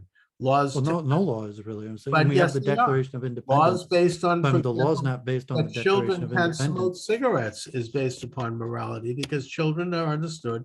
Well, Laws that the protect. Constitution, like I'm saying, the Declaration of Independence, and we hold these truths to be. That's not actually the law. The law is in the Constitution, and it's not based on those No, principles. That's actually, just a well, declaration. this is a That constant look at it. This is a legal and constitutional question that people disagree with, and I disagree with you on this. My position on this is similar to that held by Harvard professor and emeritus Alan Dershowitz, who notes that the US Declaration of Independence is the law. It was the first law because it was the law that declared the Republic independent. And then 10 years later, 15 years later, the Constitution, which followed the Articles of Confederation, gave a little bit more specifics, and it set up a system to operate within the law. But the Declaration of Independence was the first legal document that established the independent republic. It's not, and it is law. It's just, ever since then, we've had laws that have been handed down by Congress and interpreted by the Supreme Court. We've had a balance of power where you have states that hand down laws based upon their legislatures and governors, and that laws are challenged, and it's a very complex process. But it's all based upon trying to perceive, not all. I mean, we're not going to have, there are some laws that are benign, of course, but the general philosophy of law, the general theory of law, and I've debated, by the way, and I've talked about this. Are you a lawyer? No, but I have interviewed people like, for example, federal court judge Harry Wilkinson of North Carolina, who wrote a book about it, which I read. And I've talked about with him, and that any American can discuss this, whether or not you're a lawyer. The system is based upon the perception of what is right and wrong in that community at that time. And it is an imperfect understanding. We don't always know what's right and wrong, and that our societies can be wrong. We can look at the Nazi German movement. They had certain laws that they put in place that we now understand were wrong. But at that time, people believed they were right. They were wrong to believe that, but it took a lot to realize. Same thing with laws about slavery. People in Yeah, but this, when you say that, you're saying unknowns, like whether these people are in heaven or hell now, or how God judged them. that's It's like only we up to know that God. they were wrong now, what does that mean? You know that those people's souls are in hell now? I don't know. What do you mean when you're saying I'm that we not know saying that they were wrong now? I'm not saying anyone's Well, soul I is mean, you're in heaven making or a hell. judgment that is beyond your I ability to am know, because judging. basically you're saying that like you know that those souls are in hell No, now. I'm not saying that. I'm So not. what do you mean that we know that they I were don't wrong? know where people's souls go. Only God knows that. That's So you the. don't, you're agreeing to my point. You don't I know am whether people are no. good or I'm bad. saying that in this secular world that we live in this natural world, where we set up societies and where we conduct our lives, we make moral decisions about what's happening during the course of that life. I'm not suggesting what happens after the life. That's But God. we say like, okay, like Nicholas Cruz, okay, he's guilty. He should be put to death. Whether he's a good or bad person, he's okay. He's probably a bad person, but like, Doesn't no, I matter if can't he's a really good know. or It's bad possible person. Nicholas He did Cruz is going to something go to immoral. heaven. I It's don't care if he's possible, but it's okay that there's a law. He broke a crime. He should be poor. put to death. Look, I don't care Doesn't if he's a good or bad person. I assume he's not a well, good. that's the subject of morality. I Say care whether he's about guilty of a crime and should be punished actions which is were immoral. absent of morality. It is So it totally could be immoral. Nicholas Cruz is a very moral Yes, person, no, he could. and that He may he's be going to heaven, but it doesn't maybe mean that he that's shouldn't up to be God. Maybe, convicted of his crime and well, put to then death. maybe he is a moral person. I don't think so, but maybe he is. But the fact is that his actions were immoral, and that those are based upon a system of jurisprudence which recognizes that they were Well, I immoral. would say actions were a crime that bear a They were punishment, and immoral. our job of a society is to punish No, him for his crime, yeah, not but the judge him point on is his that those morality. laws against those crimes were based upon the morality of that society, which recognized that these crimes are immoral. Whether or not he's Yeah, but immoral, you're I making don't really the care. the word moral has spiritual implications that you Yes, it can't know. does. Well, we have a spiritual side. Every human being does, and every society does, whether they acknowledge it or not.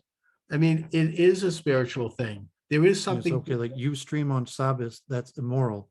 By the way, You should be put to I death. no longer stream on Shabbos. I stopped doing that. But you had, and you Yeah, had, and and I you should be shouldn't have put to done it. death. I don't think I should be put to death. It's immoral. So like, no, I mean, it's a Yeah, but law. It's not let the recommended. punishment, let the In the punishment fit the biblical crime. times, there might have been a Let the punishment, but God's punishment your fit, judge.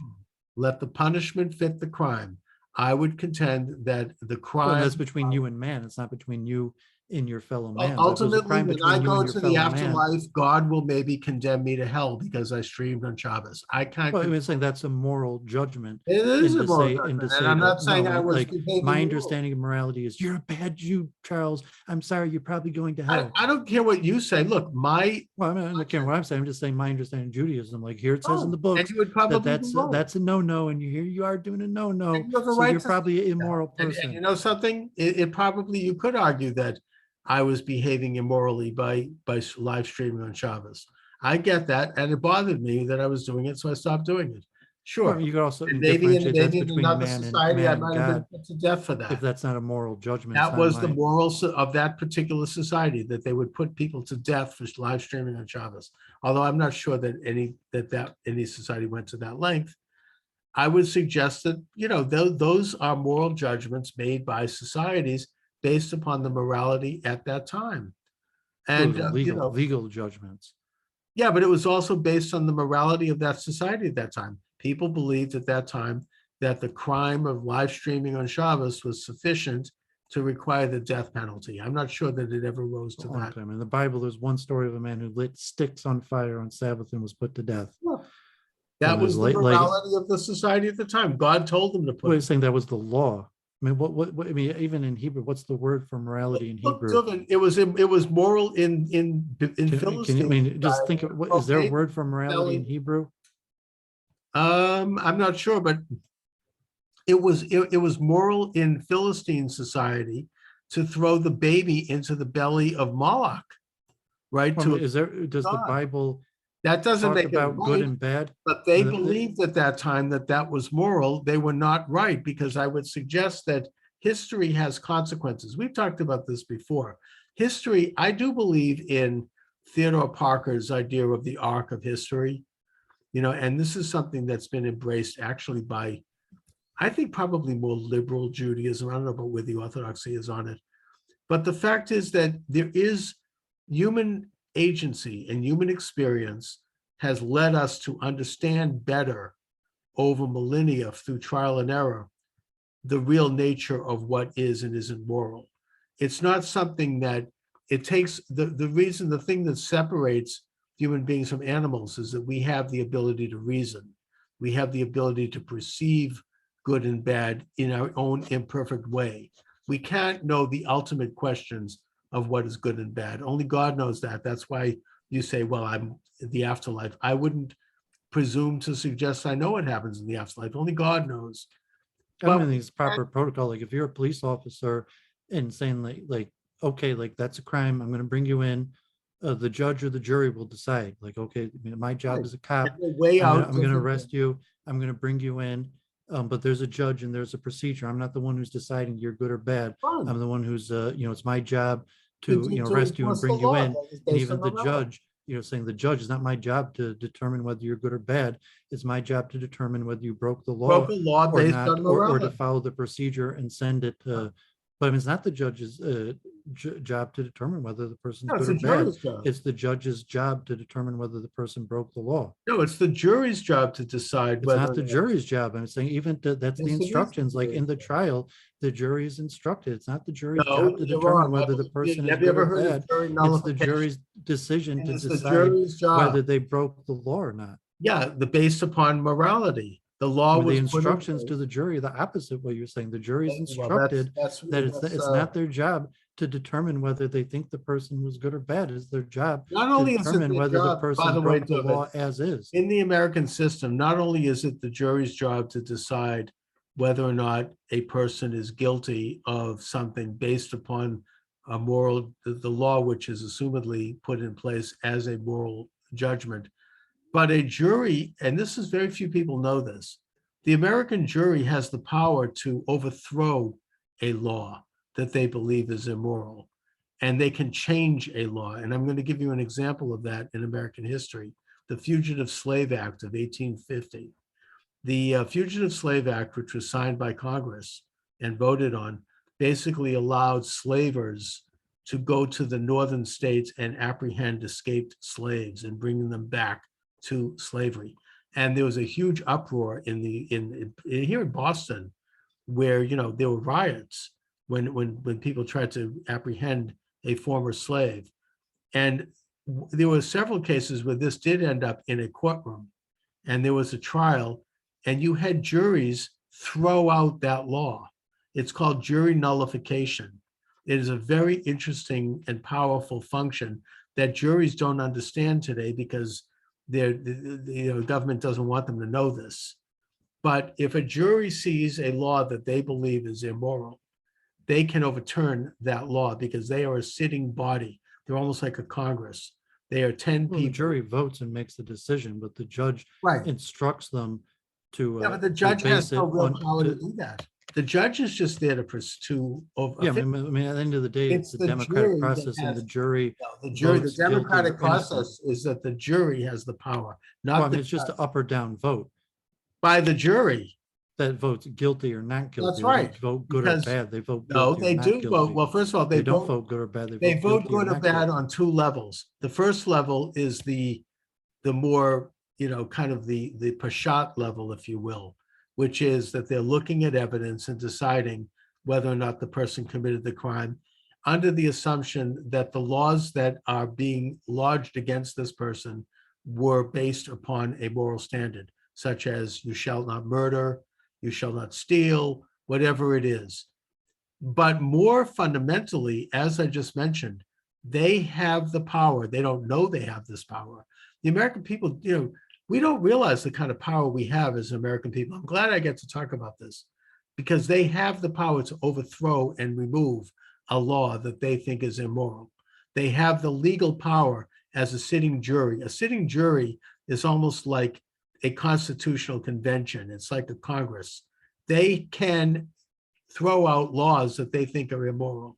And they have done that in American history. I pointed to the Fugitive Slave It's Act. not really, you're saying they voted guilty or not guilty. They vote not guilty, even though the sitting law, clearly that they violated it, but they're not really. They You're just voted not. interpreting voting not guilty as having that No, it's not. It was implication. very openly done. They voted not guilty because even though They have a binary decision of guilty or No, not it was a guilty. very They don't direct actually do what decision you're saying. They don't throw because out a law. in the They case of just have their binary decision of in the guilty or case not of the guilty. fugitive slave law, the party was guilty of apprehending the slave was guilty of fleeing, and they were right. They were legally proper to come up and apprehend him because that was the law, the Fugitive Slave Act.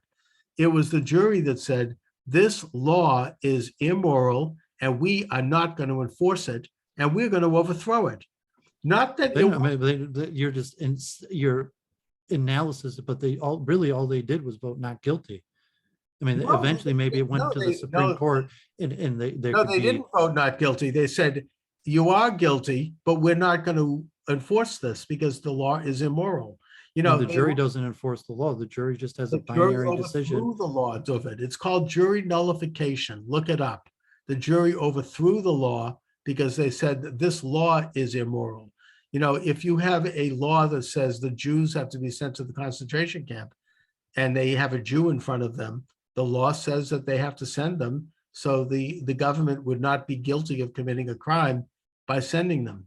But the jury can say, we consider this law to be immoral, so we are overthrowing the law and we're throwing this case out and this person is free because this law should not exist. We're rescinding the law we're nullifying, they call it. Well, I mean, historically, I That mean, the is vast part of majority our of Nazis were exonerated. That was part of the surrender. I mean, maybe a few thousand Nazis were given, were charged, but the I would vast argue majority that of the Nazis that were involved in the crimes were exonerated because they were just following and orders. I think that They were just following the law as look, is. look, there's a let me I just mean, put some of the higher ranking people are some of the people who did egregious offenses, got but off with a like with a slap on relatively the wrist. only a And few that's percent immoral to them. of the people. Well, I mean, that was the Look, legal I'm system. going to Even go to the Greek philosophers here, and particularly Aristotle and Zeno, the Greek philosopher Zeno, and Socrates actually. it was like the Canadian police officers, who had to clear out, the judge made the injunction I'm trying and said to. that those people were criminal, and it was the police officer's job to arrest them and clear them out. And eventually they did it. I'm going to go to Just Socrates. like Trudeau. I mean, Can I say Trudeau will something? eventually be a legal order and the police will be required to clear the truckers out.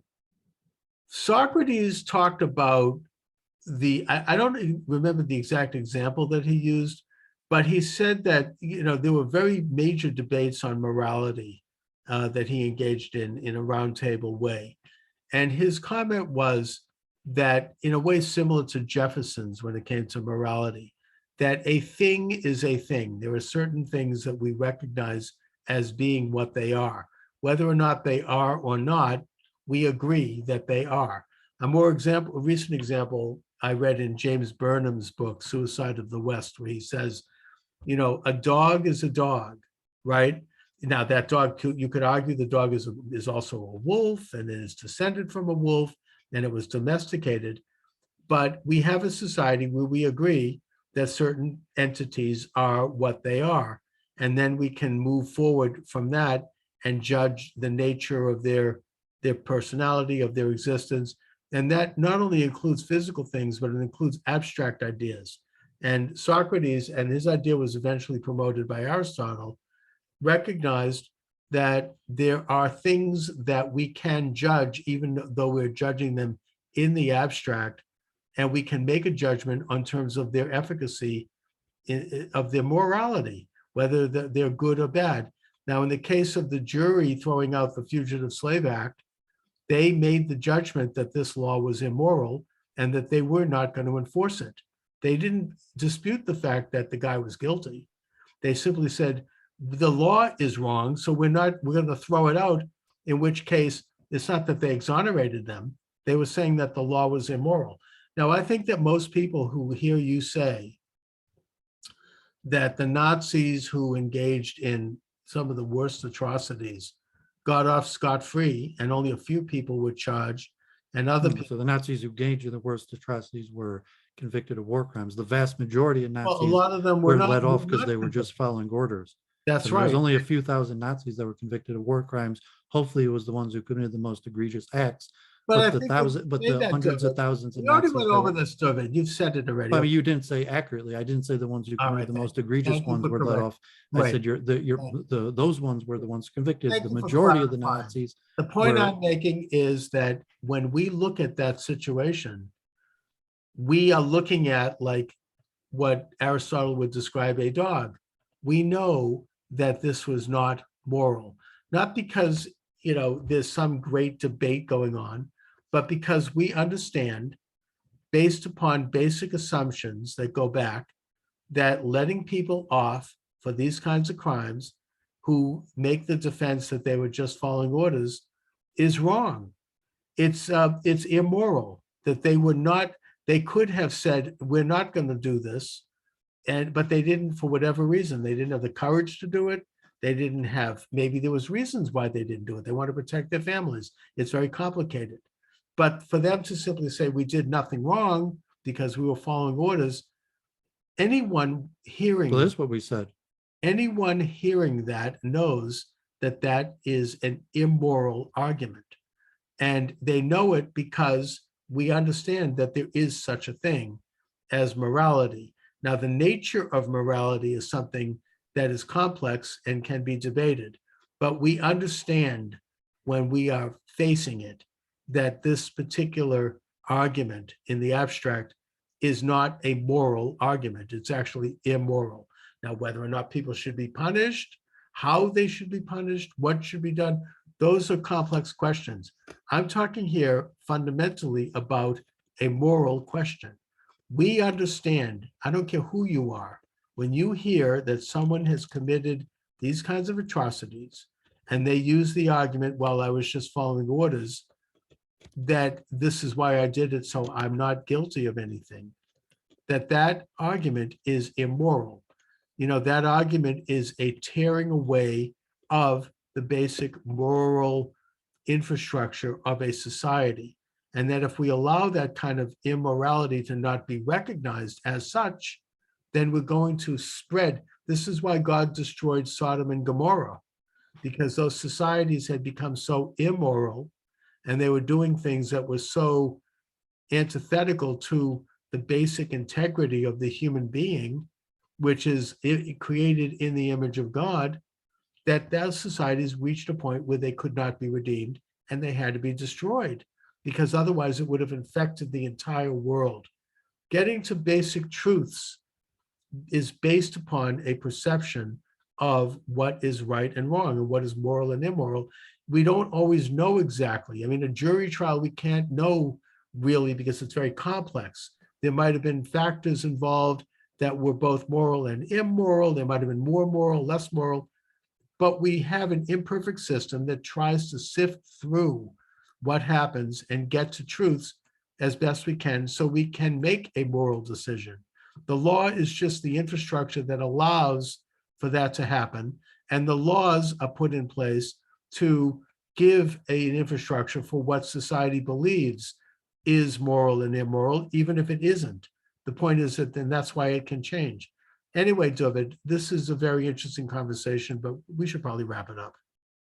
Yeah, I mean, that's not how I see it. I don't even think it's Obvious. Judaic, your understanding. I mean, you have your theories, your ideas, you're entitled to it. I'm observing I don't think you what I could back see, it up from the and I think Talmud. I think I could even back up from the Talmud that that's not the way, Judaic way of looking I at don't. law. But I mean, that's You fine. know something, And it's David? Why don't important to, we should have a Talmudic expert on to talk about well, this. that's me. No, it's not you. I mean, Well, it is me. no, it isn't. I mean, Well, no, something. I'm saying like Charles, I'm the one I who don't, went, I I'm the don't, one who went to Mir with due Yeshiva. respect, I'm I the one don't who care. studied under these famous I would, rabbis. with due Like, you know, respect, like David, I I'm finished not shots. I'm questioning, not saying I'm the biggest expert in Talmud, but like, you know like, something, that's what I'm here for. I'm your I'm not Talmudic quite, expert. yeah, I don't know if I wouldn't describe, with due respect, I'm not saying you're not knowledgeable, but I mean, you feel free to replace me, but it's I'm like, not going to replace you. I have you on because you have particular points of view, not because I view you as a particular expert on the I Talmud. spent tens of thousands of hours studying Talmud. I spent, Fine. years of my adult How life about, all all right, day, every day studying Talmud. how about we have another Talmudic expert, okay? I don't think you could get a Talmudic expert. I mean, I know people who's like, I mean, like I go to my local yeshiva and, but no, I don't think you could get a Well, we Talmudic can't, no, expert I think we on. could probably get a Talmudic expert. Maybe, let's Well, see. go for it. Well, but do you know anybody? I mean, I think that we well, I could mean, I get, go to my local yeshiva. I mean, I know all the people basically in my area who we could study get Talmud. somebody on who could I went discuss. to Daf Yomi, like I went to the yeshiva I'm here. happy for you. We could look, I'm not here to in any way You know, question. I would say I know all of the people in Metro Detroit who seriously study Talmud. That's great. And I'm not here to question your knowledge. I'm simply saying that to discuss the question of Jewish understanding of morality and ethics, I really would like to talk to more than just you. I think that we could get some other people involved to look at not only what You Jewish, might be able to get like, there is a rabbinic court, there's a Besdin, yeah. Detroit, there's probably a Besdin of Boston.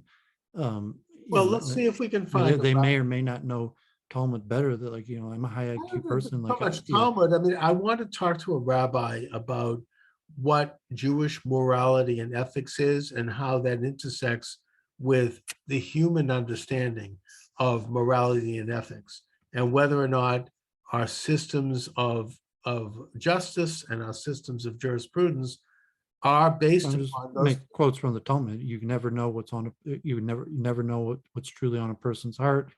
And these No, but things we are in can the hand of understand God. what the society's That I heart. mean, morality and the moral judgment's always in the hand of God. I mean, that's generally Ultimately, that Talmudic understanding. So your judgments on what's moral, it's not your place to make that decision. So a ultimately, legalistic it's decision no, it is is up. based on you're saying that it's not based on our whims. I mean, that's why we said, like, I went to good schools and our opinions don't matter. Saying there's jurisprudence and even just to I'm say that, sorry, David, the but Talmud makes I very just clear, you don't see never it. know what's on a person's heart. You never No, know a but person's you true know what's in intention. their You action. never know whether a person's really moral or good But we know or how they bad. act. It's not part of the legal system. It's not how. But what they do is part of the legal system. We don't know what's in someone's heart. It's like what Eisenhower said, you can't legislate a man's heart, but we can know what their actions are. And we can judge those actions as moral or immoral based upon But our it's not what you society. judge. And You our make a you don't societies. the judgment of whether it's moral or immoral isn't the judgment that's made.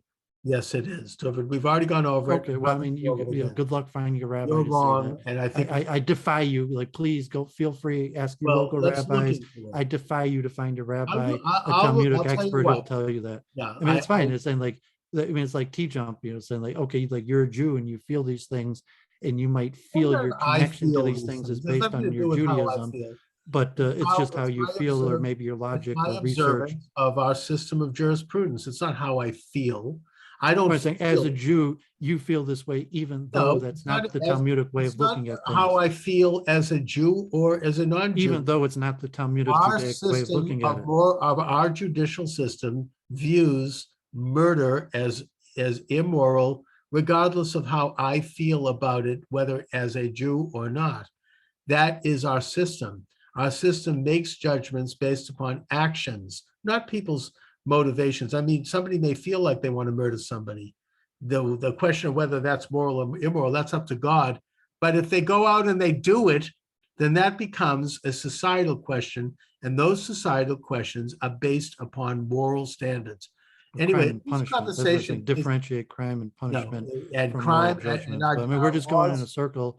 And I mean, that's fine that you have your way of looking at That's it. not But my yeah, way of I would looking at defy it. you to find a It is our Talmudic expert that would society's agree way of with you. looking at it. Our society says that murder is immoral unless there's a trial and we find out that maybe Well, somebody maybe American or killed. Christian or Every Socrates. society, the most primitive societies, the Yanomamo people in the Amazon believe that murder is immoral because it is. Now, whether or not a particular situation was murder and You know, was you're just playing justified, word games. that is no, There's I'm crime not and saying. I punishment. can't be more blunt.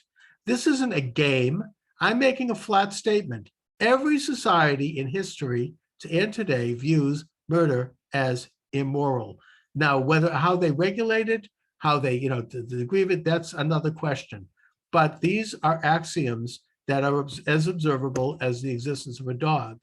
And it is based on morality. And if you're telling me that a rabbi would say otherwise, I want to hear that. I hear it from you. I think it's strange, and I think that it's Well, wrong. I mean, But how I do you don't say think moral that in Hebrew? that's. What's I the don't. word for moral in Hebrew? I don't know enough Hebrew to know that. But, so I mean, I will have to look it up. I mean, I'll bring out my Hebrew English dictionary and I'll look it up, okay? I don't know, but I'm sure there is a word for it. Anyways, Yeah, I let's, mean, we're running in circles and saying, I'm pretty sure I understand how you're looking at things and you're saying, that's not the way I look at things. That's not the way honestly, I was trained. I'm not saying you like, well, I want to find out your training, David, and I want to hear from people who did this training, and I want to have them on the show so we can get, because this is a very important question. It's not only from a Jewish standpoint, obviously, but just from a human standpoint. Is there an objective morality, and are we commanded to understand it? Let's get somebody on the show, and I think that there must be people that will talk about this. yeah, So, understand David, that there anyways, would be law and order without objective morality. well, that is not based on morality. Fine, that's ridiculous. David, what do you have coming up? Nothing, no plans, just hopefully next Thursday we'll talk again and Sure. yeah, if you could get it's hard to get the Judaic experts and Well, certainly as I said, like I don't think like any rabbi or political Talmudic expert is likely to be apolitical. You might be able to find well, nobody's some sort of apolitical. activist, but I mean generally all rabbis are apolitical. But I I would think assume I that don't know like about that. your rabbi of your congregation or any rabbi Every or human any being, scholar is going to be David, apolitical. every human being is political. I mean, it doesn't mean that they're part of a partisan thing where they're going to support a party, but they're all political because as I said, the word political comes from the Latin or the Greek term, the polis, the My public. rabbi, like politic, if you spell it in Hebrew, that is the gematria of a Amalek.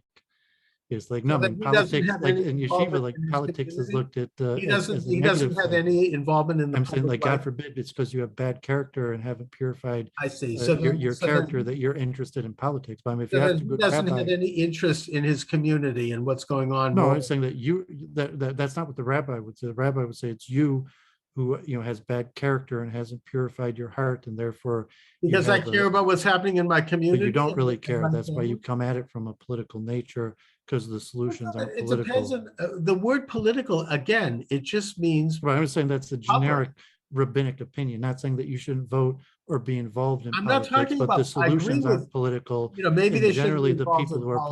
political is because they have bad character. And that's even the I would Talmud, probably agree with even the that one. Talmud, like the sages, like all clearly say that people who involved in politics are generally Yeah, because they in have bad politics, character. in terms of public, if It's you're like, running I for, mean, God forbid, the reason why you keep on David, wanting to I talk agree about with politics is you because that you have public bad character. And politicians are I'm not bad like, as I people. said, I'm not a I religious man, get I'm not a betting that. man, but Public I would assume politicians are bad people. I get that. I'm people not interested in talking about politics are usually, I didn't politicians. say bad people. I'm That's a talking moral judgment. I about said have bad character. politics. Politics is Politics, the individual involved in the affairs of their community, the public. Politics comes from the public. I'm not talking about politicians who are running for office, who I agree are corrupt. They are Amalek, every one of them. even people Politics, involved in, I said people involved in communal I'm not affairs talking like about charity, politicians. I'm talking about people who are involved in their communal community, affairs. in public life by talking about things that they believe are moral in their community. They're not politicians. Everyone is political in that way. Political doesn't Good mean people you're running do and for don't talk. politics. So I'm saying, no, Political I mean, means being that involved in you are communal affairs involved in means, your community. yeah, I mean, That's community what affairs like public means. charity, Fine, charity, your involvement not in charity. politics. I That mean, is politics is politics. directly related Your to bad involvement in character a in Judaism. charity is I mean, in politics. Judaic belief, You politics are is related to bad involved in an character. aspect of your public community that says that you want to Charity help and good deeds. other people. That is If you don't help absolutely people through politics. politics, you help people through the communal service, through charity and good That's deeds. politics, David. That's not politics. Yeah, yes, Community, it is good politics. deeds. Politics is bad Good deeds character. are politics. Well, you ask your rabbi, Public, but I I'm will telling ask you, my rabbi. that's the Good rabbinic deeds opinion. and committing That's what the good books say. acts, That's what I was which I taught. don't know how much of that you do, but putting that aside, that is politics. When you are advocating for other people, whether it be by doing good deeds or whether it be by advocating that they get the proper treatment, you are stepping out into the public and you are engaging in politics. That doesn't mean you're running for office. It doesn't mean you're going to formally assume a position of justice in the law. But when you advocate for something in public, when you step outside of your own self, when you step outside of the privacy of your room and you step out into the world and you advocate for something, that is politics. You are engaging in the public sphere. That is the polis, to use the Greek term. Yeah, it's what you kind of straw man me on. So like, I help a lot of people. I could probably, I mean, like, I'm not gonna Then you're involved in politics. but like, no, I mean, I think that thousands of people would step up and say I helped them. I gave them Good, money. then you're I involved in did favors politics. for them. No, I'm not involved in politics. That is politics, It's David. not politics. Yes, it is politics. And When you know, help generally, people, that's you I are learned that engaging from in Orthodox public. Jews. You are Saying, like, helping you the actually public help sphere. people. You That actually do is charity and politics. help people. Charity Politics is doesn't help politics. anybody. Helping people is politics. You are helping other people. When you do anything for other people, that is politics. Anything outside of yourself. C. Wright Mills, the sociologist, talked about the sociological imagination. Everything is You're not going to divided. find a rabbi to quote saying you get long lines, say people, okay, I gave money to, I did a favor for. Yeah, you're It's like, involved in politics. like being involved in, that's not politics, and It that's doing a is favor. politics. So someone asked me for money, I Doing give them a- money. Someone And you give need them a money? ride, someone need a favor, someone you like, I did something for them. You It know, wasn't if you're politics. helping out an individual in your family because you want to help a person, all right, that's So I say personal. anyone who asked me, not just my family. But I if say, you're no, involved I've in helped out thousands of advocating that people. people in your I mean, not just giving society money to people, that but I've helps, helped out thousands of that is people. political. Now, if you personally are Well, I'm giving, saying completely absence of politics. I've helped out thousands of people. I'm happy for That you. had absolutely nothing to do with politics. And you're involved. No, you are. Look, if you give, I talk and like, I mean, but no, it's like independent that had zero involvement in politics. I've helped out David, if thousands of you people. give- If it, in I terms of think just we- giving I think people we're just- money, we're giving misunderstanding tzedakah, doing the a term favor. politics means. When you give $1 to a bum on the street, that's not politics. You're doing that's your personal act. When you give a donation, privately without, doing it publicly, that's probably a personal act.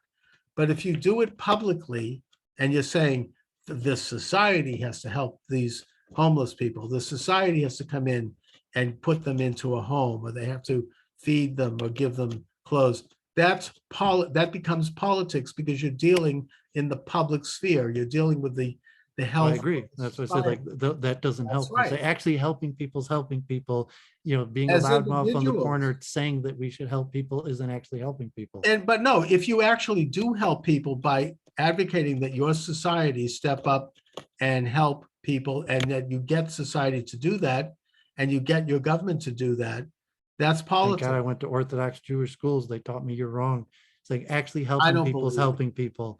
Yeah, Advocating as and having a big individuals. mouth isn't actually helping people. Not having a big mouth, but going out and advocating for something, and your advocacy contributing toward that happening, that is There's ADL and heads of organizations. So I'm saying the good people just help people out. They don't, they don't do it publicly. Yeah, but they also they keep advocate it public privately. policy. They advocate that. Most I'm saying most people steer clear. But when, of all right, fine. politics. If they're individually I mean, helping, most rabbis even recommend it. I said like that's. I remember my rabbi used to say that all the time. Politic is gematria Moloch. politicians are maybe, but the point is that if you or even step just outside- talking about it, and even like in New York, people didn't even talk, like people who knew Trump, saying well, I would argue I mean, that. God forbid, I knew that. Is this My same favorite rabbi story, advocate- a guy, did mortgage brokerage, Penny Green, good old Pinchas Green, had wealthier than Trump, bought a few buildings from Trump, and Trump, as I heard this from a mortgage broker who was working together with the mortgage broker who was there, and Trump asked him, have you seen my TV show? And Pinchas Green said, no, I don't own a TV. So what? He What bought a is few buildings off of Trump, and Trump was like, I got this TV show, The Apprentice. You ever that? seen it? Fine, He was like, no, I never saw it. I don't that- even own a TV. That's a I'm fascinating. not story. involved in politics. I'm not blabbing my mouth. I actually do things. Yeah, Okay. but- Obviously, all we're right, well- talking, we're streaming by saying like, no, I mean, thank All God I right. learned that from Orthodox Jews. I People who get, did, look, I they don't, helped a lot of people. I told you when I was Moskowitz, the Baruch Moskowitz in Williamsburg, who had hours, and he had a table with stacks of cash, large amounts of it.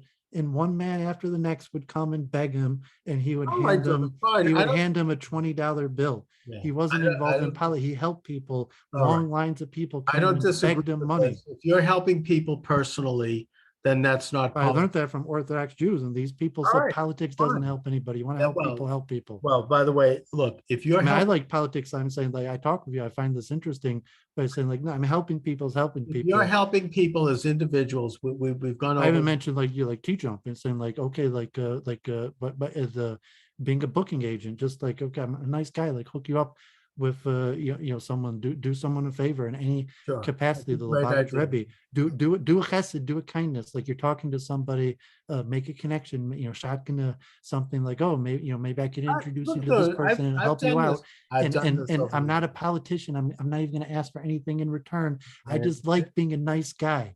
and I've done that over the years for people. I've Well, I'm sure you recommended, have. I'm saying, but saying that's and not, that's right. politicians usually aren't like that. And God I agree forbid. with that They too. always want something in return. I agree with that too. Politicians, as Lord Acton said, they're very bad people, Even regardless. people, caught up too much in But the politics. difference between helping people personally, which is the higher form of charity, in Jewish law, the highest form of charity, there are 6 levels of charity based on Maimonides. The highest form of charity is to help another person so that they can then help themselves, to do something for them so that they can improve their own situation. The next level is helping someone anonymously so that they don't have to deal I mean, with the. Maimonides didn't mean advocating for public policy. He meant helping I know somebody. this. I'm talking about the 5 levels. The third level Yeah, I mean, is saying helping someone with a profession. I the don't think, third level is Maimonides help was, someone he and was the getting king's credit from advisor. them, like He putting the wasn't name talking on about it. advising the king to set I up some understand policy. He that. was actually I'm helping simply people. agreeing with you that this is the 5 levels of the individual helping other people. And that, yeah, that's not political. That's their personal doing good deeds. Like a streamer, However, if you could set someone up, as a streamer or any parnasa, I mean, it's possible, like, public policy could actually help somebody, but no, I mean, like, actually helping people in any venue, teaching a person a parnasa, yeah, the greatest of all is the best of all charities. forms of charities. However, the public sphere, the community, the actions of a community, of a government, it can affect people positively or negatively, and that is politics. I'm not talking about politicians. I agree with you. They're a bunch of shysters. I'm talking about the individual stepping outside of their own personal deeds, whether those deeds be good or bad, and talking about what they'd like to see their community do. That is more than just shooting your mouth off. You can make change in your community. This is, and that is politics. That is political. I think being a Jew is political. It has a political side to it. It also advocates, as you say, and in a way, the whole advocacy of personal morality, doing good deeds, which we are now talking about morality, by the way, is the very essence of the moral action. You're helping another individual because we're images of God and we want to promote people's comfort and freedom and success. Yeah, I suppose you could say that's not political. Fine. I mean, you could argue it either way. I would argue probably it is political, but even I get that. I think it's a reasonable argument to say it's personal. But if you step outside of your own personal action and you advocate for policies that can help your community, you are being political. It doesn't mean you are a quote politician who is going to be, taking advantage and run for office and lie to people in order to get elected because you want power. You understand the important issues facing society, and say, if you're a communal, there's actually helping people, and then there's helping people maybe, and helping people understanding the larger issues that we face. Like this movement in Canada right Like now, that, I you don't think brought this up. my job The to idea of tell people truckers to stepping think out what's and good or bad saying, on it. we Just like, are these are the against bigger the issues that we're governments facing. having these mandates and forcing people to get vaccines and forcing them to wear burqas on their faces. We're against that, and we want the government to stop doing that. That is a Well, political that's political. That's what it's by okay. Like, workers. yeah, I'll let people They're make up not their own gaining minds. from that I'll help. personally. I Most of think, these people had the vaccines. They are doing it because they care about the freedom of their community and they want to take a position in public. Thus, they are political and they are part of a political movement. Now, it doesn't mean that they're going to, if they start to run for office on this, yeah, then they become politicians. And yeah, that is corrupting. I agree with the rabbis about that. yeah, But but you the inform movement people the itself important issues is that we're political, facing. and You they don't are have to tell not people how gaining they're supposed anything to personally by think doing about it. it. In fact, they're losing personally by doing it. It's not a matter of gain, even if they maybe they would gain. I don't know. But the point is, they are doing it because they believe in a moral standard, which is that the authoritarian gun-backed state doesn't have a right to force someone to stick a knife in their arm. And they're saying this is not right. This is not moral. And they are taking a stand. Now, you could have another side saying, well, if you don't have the that stuff, you're going to die of a disease and you're going to spread the disease. That's also a moral argument. I think that has proven scientifically to be untrue, but these are arguments that are had in public debate in governments. These are political arguments. These are political movements, one of which, and they have to be weighed on their merits. It's not easy to simply declare one as right or wrong, but there is ultimately going to be some level of judgment that would lean in the direction, hopefully, of the right. And that our job doing this broadcast is to try to express what we think is right so that we can encourage others to get involved and to move our society in a right direction. That's politics. Doesn't mean I I'm going like to to run let for people make their office. own minds. Just inform But yeah, people. don't you want to have influence? Why are you even doing this? You want people, yeah, Well, people. do a good deed I do since it by because, informing yeah, the people. good deed is giving people information. I believe that what I'm trying to do here, Yeah, that I'm people not, don't need me to. I I don't need people. recognize Don't want me to that tell them how to people are think. going to make up their own minds. Of course, just like I'm going to make up my own mind. But I believe that by imparting information that I believe will influence the mind because it's good and because it's true and because it's right, might help them make up their minds in a way that is beneficial to society and to themselves. That's why I do this. That's why you do it, whether you want to admit it or not. You I are like to do a good deed, but not, I don't. To me, that's almost negative. Like then not, why bother like, doing like it, I'm Tony? not trying to Why are influence you it. here? If you're not trying to have influence and you're not trying to present ideas that you think are right and that might influence, people are going to make up their own mind, of course. In fact, one of the things I advocate is that people make up their own mind. They look within, they pray, they think about what's true and not true. They don't believe stuff. I don't expect people to believe me.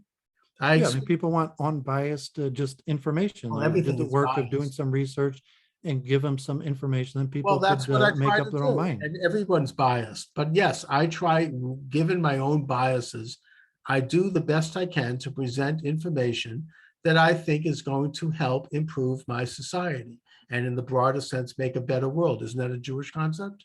Repair the world.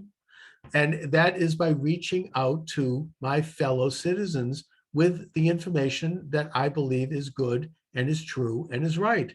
And I hope it does influence them as individuals. And in the process, it influences society. That is the essence of political. And it is based on morality. David, we Influence gotta people to go. be better people, not necessarily to take one side or another on political issues. I'm saying you Well, might not want to political. take other sides, but I mean, We're say even taking a that one position. side on a political issue is more right or not. I'm saying people are, like the No, you Lubavitch can Rebbe, take positions. encourage people to be more charitable and better people. And what about the truckers? But you could be a Canada. better What person about that's more taking in the, charitable and take what different about the sides on these truckers, David? issues. What about the truckers? They are taking a position, not because it's personally beneficial to them, but because they believe that their society is wrong to force these things on their fellow citizens. They're doing that because they're involved in a political issue that they believe is based on a moral principle, which is that authoritarianism, when not justified by a moral basis, is wrong. And again, we could go over this. The other side says, well, it is based on a moral position, which is saving lives, they claim. They say that the burqas help people not get disease. I understand that. That's an argument that's being made in my own family. And it is a very difficult argument on both sides. But they are political and moral issues that are being debated in the public sphere. It's not just, I'll do whatever I want and, oh, I'm going to help someone privately. They're stepping out and doing it publicly. Public is politic. The word public comes from the word polis.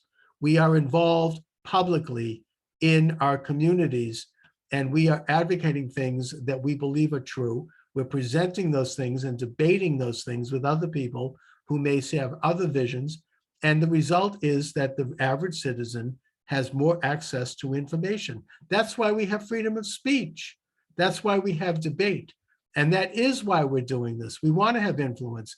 If you don't want to have influence, why bother going on YouTube? Why not just sit in your own bedroom and just blabber away without any microphone? Why are you turning on the microphone? Well, I mean, if you put in a pejorative to have influence, like it's Not a pejorative. to do a good deed, to try to spread information. How is it a good deed for you? And saying like, I mean, to have influence sounds like a pejorative. You're saying like a non-humble or like power seeking. So I mean, just sounds like kind of like a pejorative. Like, I don't want to have influence. I'm not like a power seeking egomaniac. Like, you want to have influence. You're not, if you want to just spread the influence to a friend or someone you feel is in need, you don't have to go on YouTube to do that. Okay, I would like to be you could call them on the telephone. Person, society that's opinion is valued, but it's like influence. Okay, I mean, I got 2,000 subs on my YouTube channel. Like, no offense. You know everyone in that YouTube. I got me on T-Jump got like 6,500 views. Like, your videos got like 3,000 in and you're checking to see how many views you're getting. Look, David, if you want to, I wasn't, I was just trying to have a meaningful, productive conversation. Because you want to reach people, because you want to have influence. If you wanted to just no, I'm saying I didn't want to have influence. Then why are you doing it? Look, if you want to talk to someone privately, you could pick up the phone. In general, I'm a libertarian. I don't mind having a public conversation. I like having a public conversation, but not because I want to have influence. I'm taking that as a pejorative. That no, I'm not power seeking. I'm not out for my own mind. Like, honestly, I'm trying to give back. I'm trying to give back. Honestly, I'm doing this largely to give. God has been good to me. By doing what? God has been good to me, and I want to give back by sharing some of my knowledge. I'm not trying to gain influence or benefit from. Who are you sharing it with? Whoever wants to listen. I'm sharing with you. Whoever wants to listen. That's the public. Well, I'm giving back to the public. That's political. You're giving back something you believe is the public good. Like in the your opinion, fine. You're not allowed to benefit from it. Saying, I'm here to give back. I'm not here to take from myself. That's why politics is bad. Like, okay, God has been good to me. Are you saying I'm taking myself? I do this. I mean, thank God here we're talking almost 3 hours, but I'm taking some time to give back to society that's been good to me. That's right. You are giving back by imparting knowledge beyond just calling someone on the phone. You want to influence society with good information. You want to influence other people because you believe that you are. Paul Rictushelli. Like, I mean, we could just be like phone buddies, and I told him I don't want a phone buddy. Because I didn't really want to call him and talk for like hours about politics, but it's saying like, I don't mind giving back, and like as a public conversation, and me and you are intellectuals who've read a lot and have a lot of information, that hopefully it's a way of giving back. And like, honestly, I try to make a point. Giving back to us, fellow man. I'm not here to take for myself. So when I'm doing this, I'm not really thinking about what I could gain or benefit from it. Like, I want to give back. Like, God has been good to me, and this is my time to give back. Look, I'm not doing it. I mean, that's supposedly the proper venue for politics. I mean, By the way, maybe my heart's evil, my intentions aren't as pure as what I'm saying, but I'm saying that in theory is the like public service. It's not politics; it's public service. Public. Even in the old school Talmudic, in order to be a judge in old America, you had to be independently wealthy. Politics, and it's based on morality. Like in the Talmud, and in original America, you had to be independently wealthy to be involved in politics. You are engaging in morality, and you're doing it based upon you're in politics, and you're doing it based upon Well, what we agree that moral. historically you had to be in Greek and Talmudic times in early America, you had to be independently wealthy to be engaged in politics, public service, because Right, you're and there now to you give can do it, back. and And if now you're you not can do it independently without being wealthy, I mean, wealthy. you could be independent wealthy and try to still be increasing yourself. But I mean, historically, saying like, no, I mean, you're here to give back. It's public service, and you should be in a position where you say, "Thank God, God has been good to me, and And now's by my the way, time for Dylan, public service." I don't think that there's anything wrong with gaining personally or even materially from giving things back.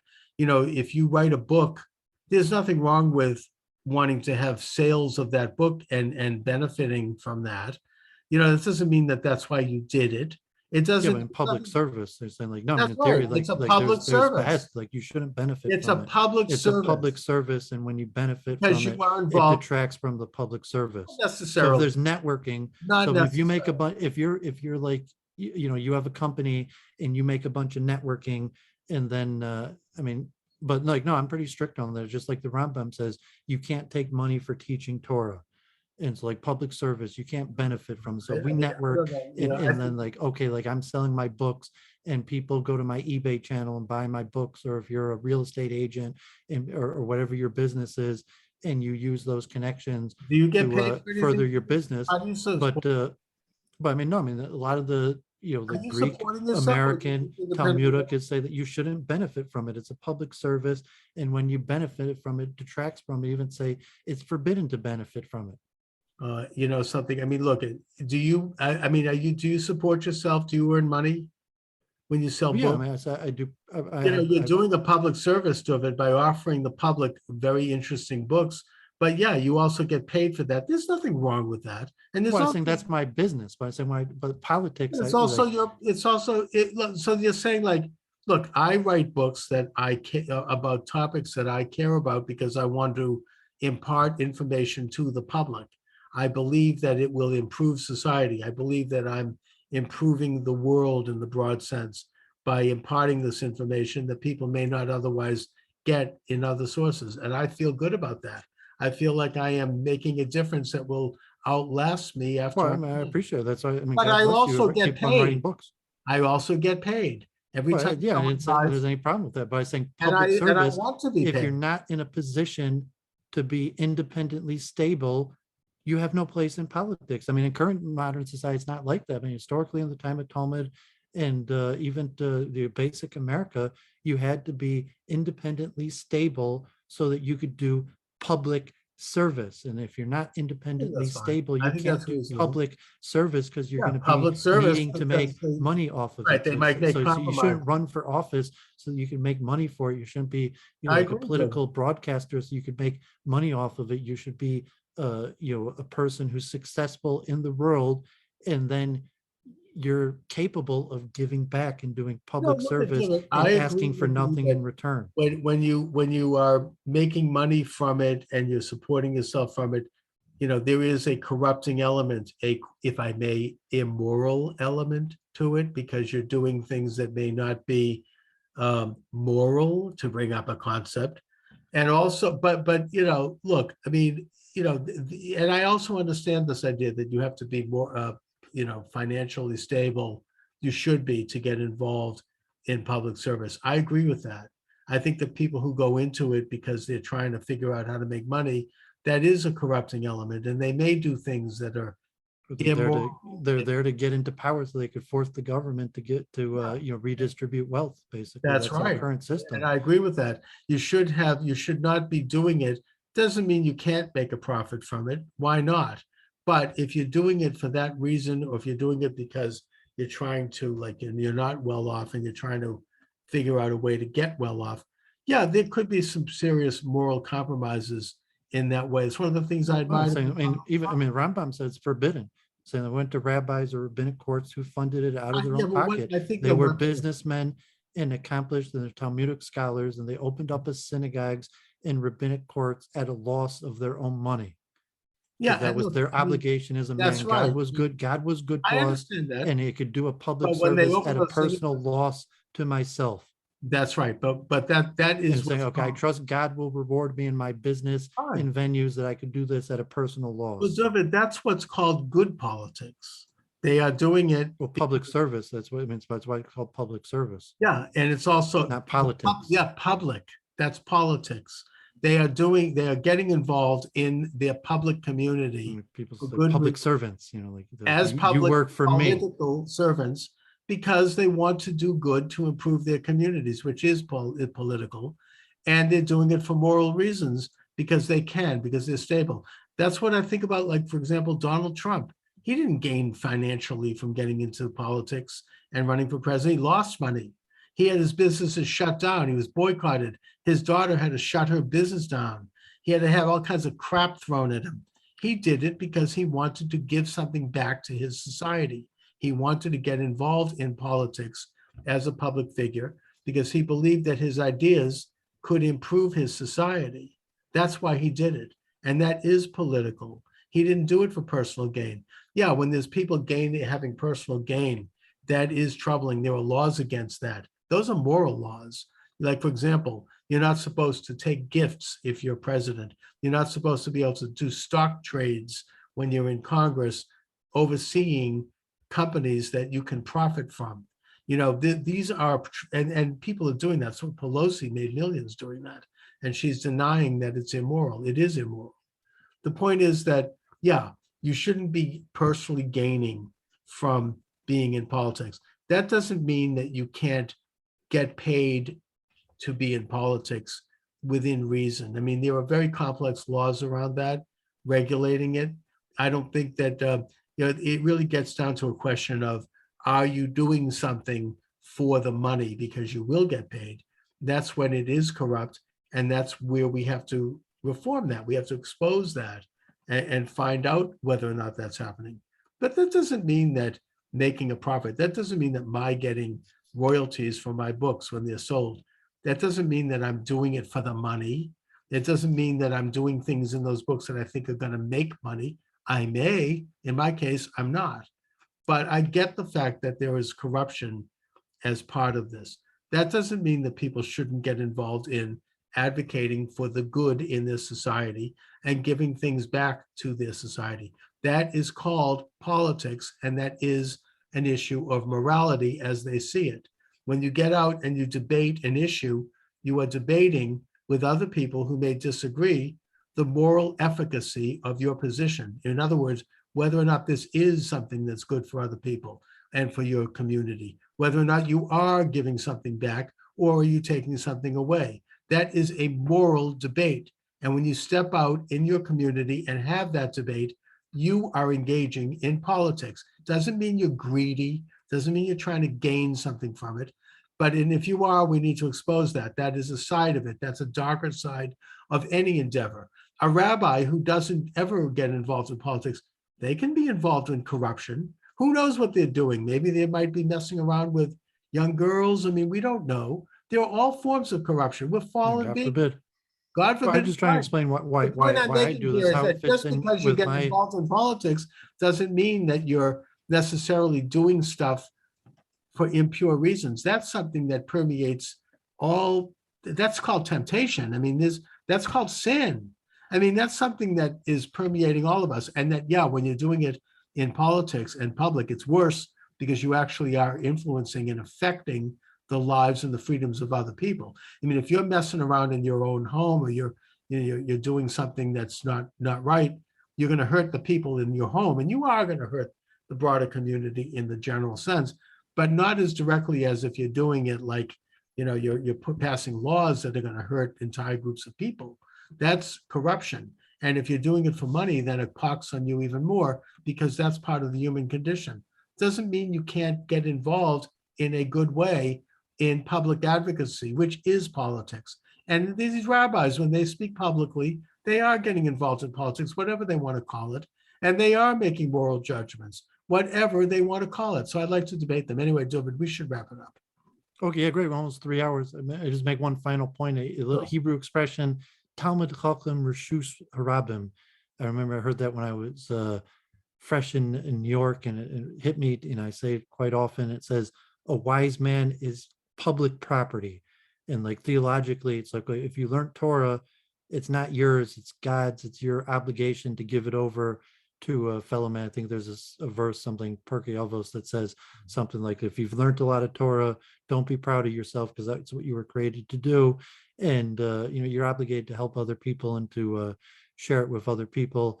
And so, in that spirit, hopefully we could, You can, keep at this, and and get God involved. should bless you, that you should be more than blessed, that you're more than happy to give back, that that God has plenty of ways to bless people, that we don't need to profit from our public service. So you have a great Shabbos, and Yeah, and give back to the polis, the public, and to do so for moral reasons.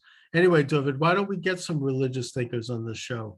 Send them to me. I mean, I'd like to interview them. I'd like to get into all of these issues this year. So if you know anybody that would like to talk about these things, especially it's a tough crowd. And I'm saying, because like, no, I mean, most rabbis have their little circuit of other rabbis they talk to, and they're not really political. They don't really go on some of them might want shows. to. I mean, there's a handful of like political rabbis that come on shows, and I watch Judaic studies all the time in the background. So there's like little circuits of Judaic studies, and you might be able to get like an interview or rabbis.